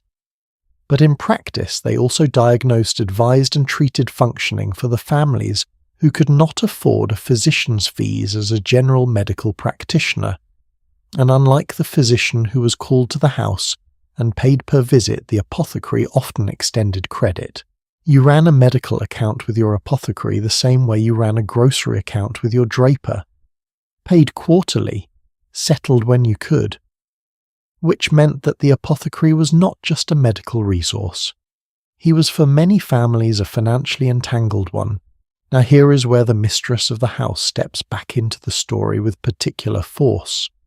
Because the decision of when to call professional medical help and which level of the hierarchy to call was itself a significant household management judgment. It carried financial consequences. It carried social ones too. A household that called the physician for every minor ailment was either very wealthy or very anxious, and neither was necessarily flattering. And it required a working knowledge of illness, of what symptoms were alarming, and what symptoms were simply unpleasant that a well-run household had to develop through experience and reading. In 1769, a Scottish physician named William Buchan published a book called Domestic Medicine. It became one of the best-selling books of the entire century, not because it was aimed at physicians, but because it was aimed at households, specifically at women running households. Buchan wrote in plain language. He described symptoms clearly. He explained which conditions could be managed at home and which required professional attention. He criticized the medical establishment's habit of secrecy, of keeping medical knowledge obscure so that patients remained dependent on expensive professional advice for everything. He was in his own way a radical, arguing that ordinary people, ordinary women specifically, were capable of understanding medicine well enough to make informed decisions about the health of their families. Domestic Medicine went through 19 editions over the following decades. It was read, annotated, argued with, and consulted in the middle of the night in households across Britain and its colonies. It was exactly the kind of book that appeared in the same shelf as Hannah Glass's cookbook, and Eliza Smith's housekeeping guide, the literature of informed, practical, quietly empowered domestic management. Let me tell you about what nursing actually looked like in a sick room of the 1700s, because the labour of it has been almost entirely written out of history. When someone in the household fell seriously ill, a prolonged fever, a chest infection, an attack of gout bad enough to confine the sufferer to bed, the sick room, became a significant operational demand on the household. The room needed to be kept at a specific temperature, not too hot, which was believed to worsen certain fevers, not too cold, which was understood to endanger the weakened patient. The fire in the sick room had to be managed, carefully maintained at a steady, moderate level, neither too high nor neglected. This alone, in an era of coal fires that required constant attention, was a continuous task. The patient needed to be fed. Invalids in the 18th century were typically fed broths, thin gruel posse to warm drink made from curdled milk with ale or wine and other easily digestible preparations. Making these was not difficult, but it had to be done regularly at the right temperature in quantities appropriate to what the patient could manage. The bedding needed changing. A sick person perspires. A feverish person perspires considerably. The linen we discussed in our earlier part of this series, the constant cycle of washing and ironing and storing, took on an urgent, immediate dimension in the sick room. Fresh linen against the skin of a feverish patient was not a nicety. It was part of the care. And through all of this, someone sat with the patient. Not always, not continuously through every hour, but someone was responsible for checking, for listening, for being there when the condition changed in the night, and a decision had to be made immediately. In a household where the mistress took that responsibility herself, and the diaries suggest that many did for their husbands and for their children, the physical and emotional toll was considerable. Sitting through a night beside a feverish child, monitoring the breathing, managing the temperature of the room, measuring out the prescribed medicines at the prescribed intervals, responding to every distress sound that is not passive. That is skilled, attentive, physically demanding work, done without sleep, done sometimes for nights and weeks at a time, done with a particular quality of concentrated fear that anyone who has watched over a seriously ill person will recognize immediately. The moment when illness crossed into something worse, when the patient's condition deteriorated past what home nursing could manage, is one of the most poignant thresholds in 18th century domestic life, because the household had to recognize that threshold, and responding to it correctly required both knowledge and the emotional steadiness to act on that knowledge under enormous pressure.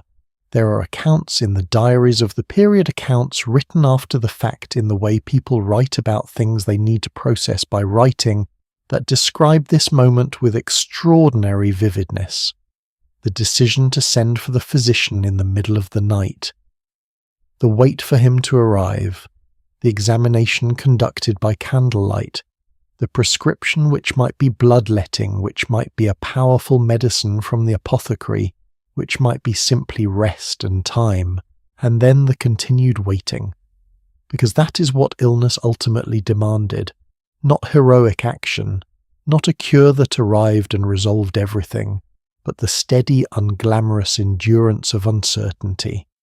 The management of the household continuing around the sick room, the other children still needing their lessons, the cook still needing her instructions, the accounts still needing their weekly review, life insisting on continuing while part of the house was held in suspension. I want to pause here for a moment and ask you something. Have you ever been the person in the household who manages when something goes wrong, not the person who falls apart, though that is also a real and human response, but the person who quietly keeps things running, who makes the phone calls, handles, the logistics, maintains some version of normalcy for the people around them, while privately carrying the weight of what is happening?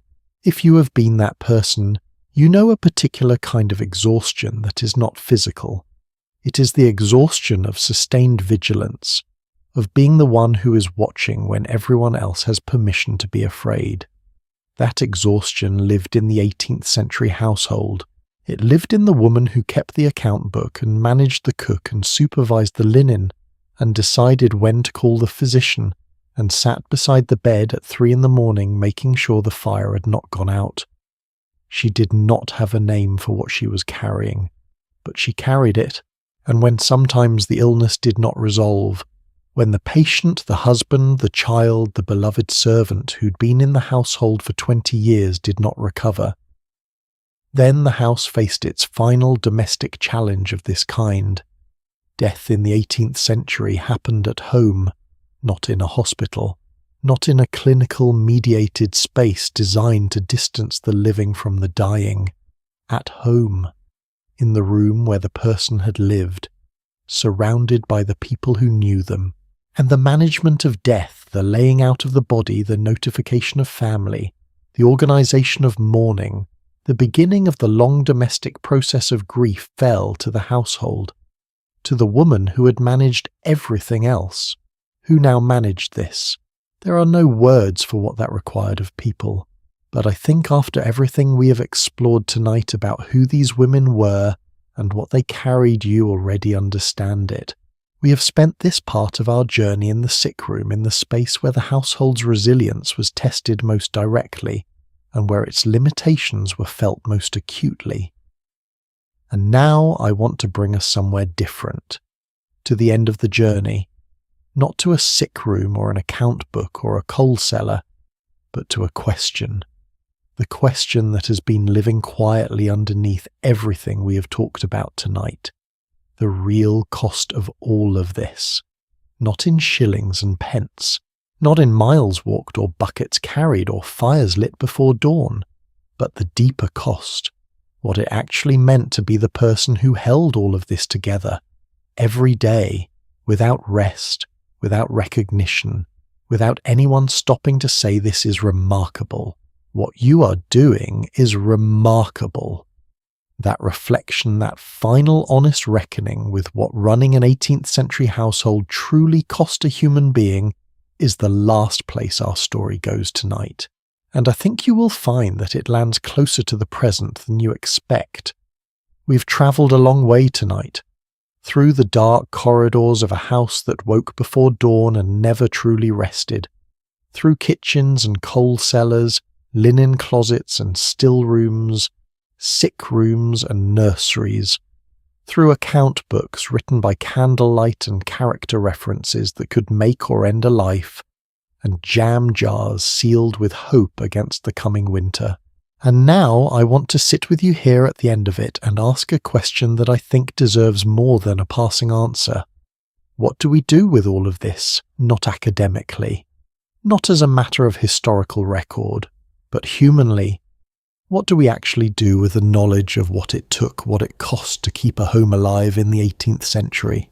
Let me start by telling you something that I think gets lost in most histories of domestic life.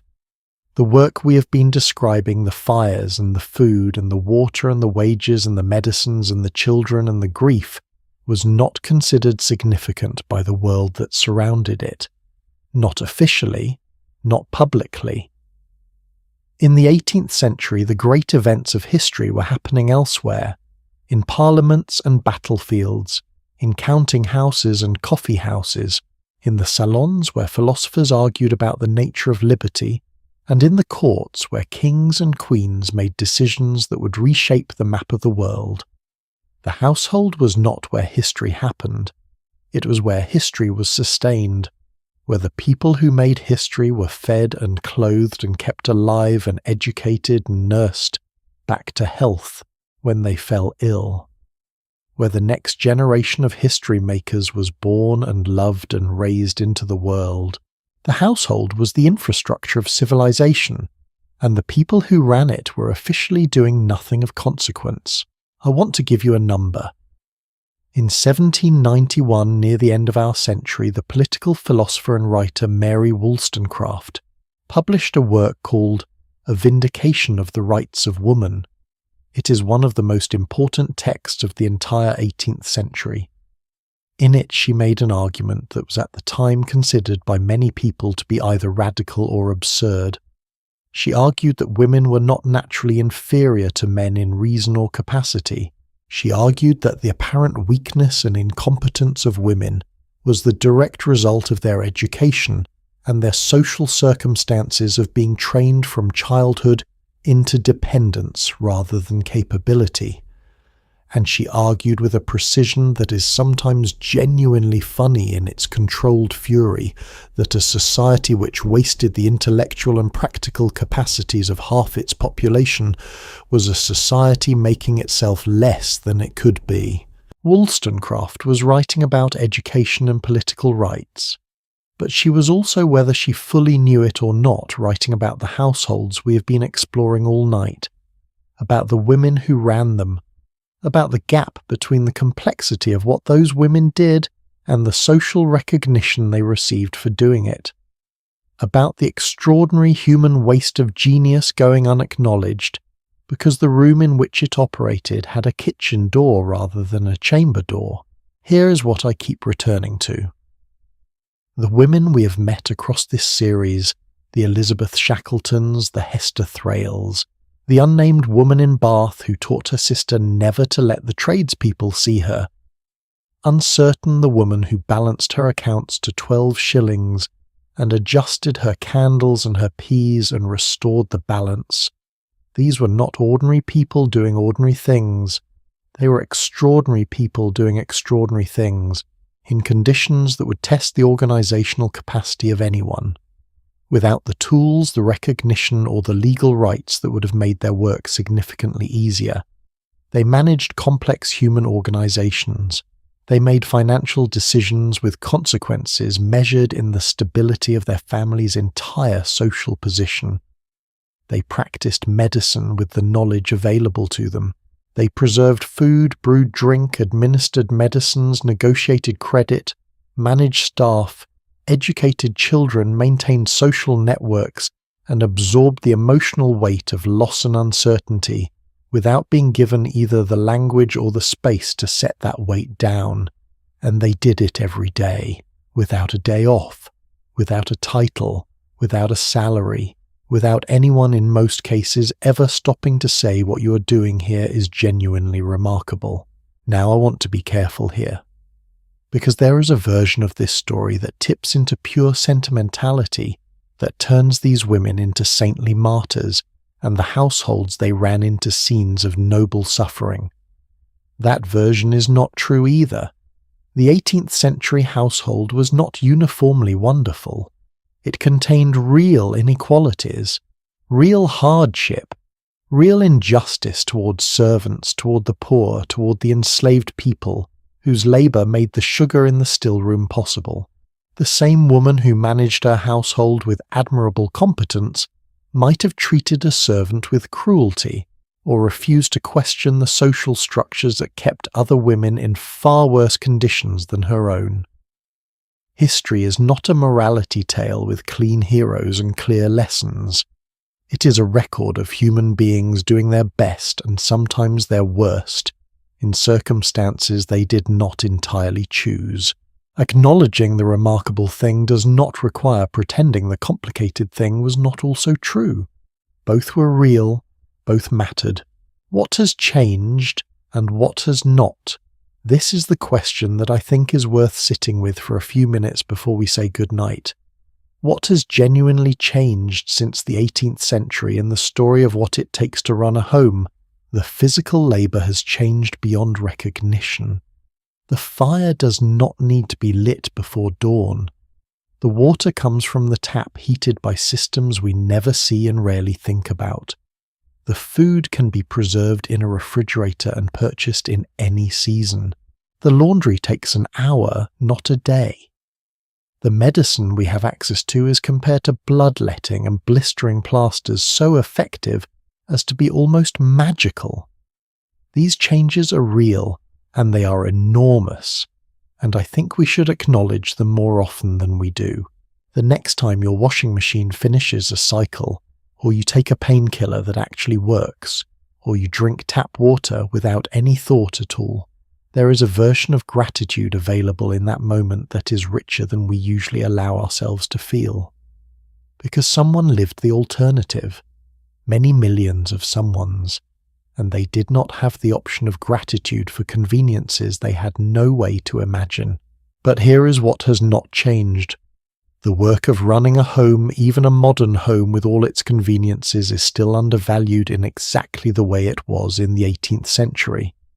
We have different tools now, but we have not fundamentally changed our relationship to the labour of domestic life. We still tend to treat it as background, as something that happens so that other things can happen, as infrastructure rather than achievement. The person who keeps the household running, who tracks the budget and manages the schedules and handles the medical appointments and keeps the pantry stocked and maintains the emotional temperature of the family, through difficult periods, that person is still in most households doing work that is noticed primarily when it is not done. The 18th century household required someone to light the fire. The 21st century household requires someone to hold everything together. The fire is different, the holding together is not. There is a concept in economics called unpaid care work. It refers to all the labour performed within households and communities that has economic value that sustains life, enables productivity and makes everything else possible. But that is not paid, not measured in gross domestic product, and not included in the official accounts of how wealth is created. In 2023, the Organisation for Economic Cooperation and Development, an international body that studies economics across its member countries, estimated the value of unpaid care work globally at somewhere between 10 and 39% of gross domestic product, depending on how it is measured. At the higher estimate, that is more than the manufacturing sector and the retail sector combined. More than manufacturing and retail combined, invisible in the official accounts, done in most countries primarily by women. The 18th century called this keeping house. We have more sophisticated language now. But the underlying reality that the work of sustaining life and family is vast, essential, and consistently under-acknowledged has not changed. I want to tell you about something that happened toward the end of the 18th century that I think is quietly significant. In 1796, a woman in rural England named Anne Hughes kept a journal for about a year, a practical, unsentimental, closely observed record of daily life on a farm that she managed with her husband. Her journal was not written for publication. It was written for herself. In it she recorded the weather, the state of the crops, the health of the animals, the management of the house, the doings of the people around her. She wrote about a successful day of butter making with the same attentive detail she gave to a difficult conversation with a difficult neighbour. She wrote about exhaustion without complaint and satisfaction without flourish. She wrote about her life as it actually was not as she wished it were not as she thought it should appear. And reading her journal today, what strikes you most is not the hardship. It is the fullness of it, the life that was being lived, the quality of attention that was being paid to ordinary things, the way she noticed, the way she cared, the way she made something coherent and sustained out of the raw material of days that asked a great deal of her, and gave back what they gave back. Her journal was not discovered and published until the 1980s. For nearly 200 years it sat in a collection somewhere unread, unknown. A woman's record of a year of living, waiting to be found. I think that is what this series has been in its own way. A small act of finding, of going back into the rooms that history usually passes through too quickly. The kitchen basement and the linen closet and the still room and the sick room, the places where the real work happened, where real people, imperfect, exhausted, remarkable people, built something every single day with their intelligence and their labour and their care, and called it with a modesty so complete it reads almost like self-erasure, simply keeping house. If there is one thing I hope you carry away from this series, one thought that stays with you when the video ends and the night settles around you, let it be this. The things that sustain daily life are not small things.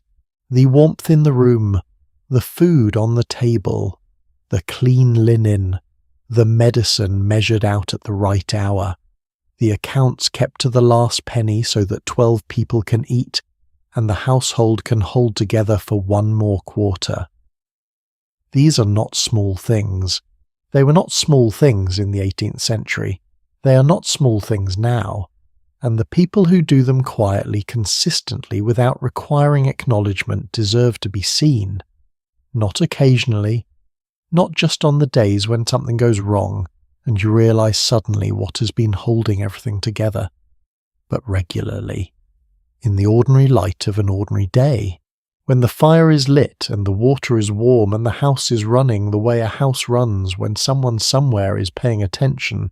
We've walked through the whole house now, from the kitchen fire at 4 a.m. to the still-room shelf in autumn, from the account book to the medicine chest, from the servants' hall to the nursery, from the beautiful heavy keys on the mistress's belt to the plain, careful entry in a journal that no one read for 200 years. I hope it has given you something, not just information, not just history, but the particular feeling that comes from understanding, really understanding, that the ordinary lives of ordinary people were never actually ordinary. That running a household, any household in any century, is one of the most human things a human being can do, full of difficulty and beauty and repetition and surprise, full of love expressed in the most practical and unglamorous ways imaginable, full of the particular kind of courage it takes to keep going, every Tuesday, every wash day, every 4 a.m. when the fire needs lighting and there is no one else to do it. Thank you. I mean that simply and completely. Thank you for spending this time with me, for staying curious through the long hours of this story, for caring about people who lived 3 centuries ago in rooms we will never see. That kind of attention, the willingness to look at history not as backdrop but as lived experience, is rarer than it should be. And it is genuinely what makes this work worth doing. If this series has moved you, or taught you something you did not know, or made you look at your own home and the people in it with slightly different eyes, please consider sharing it with someone who would feel the same. And if you have a thought about something that surprised you, something you want to push back on, something that connected to your own experience of running a home or being part of one, drop it in the comments. I read them all, every single one, and I am always grateful for the company. The next time we meet, I want to take you somewhere equally close and equally forgotten. Another world hiding in plain sight. Another set of rooms. Another set of lives. Another collection of ordinary people doing extraordinary things in circumstances that the official history barely noticed. The story is already waiting, and I think when we get there you're going to want to stay a while. Until then, let the room stay warm. Let the light stay soft, and rest well. You have earned it. Good night.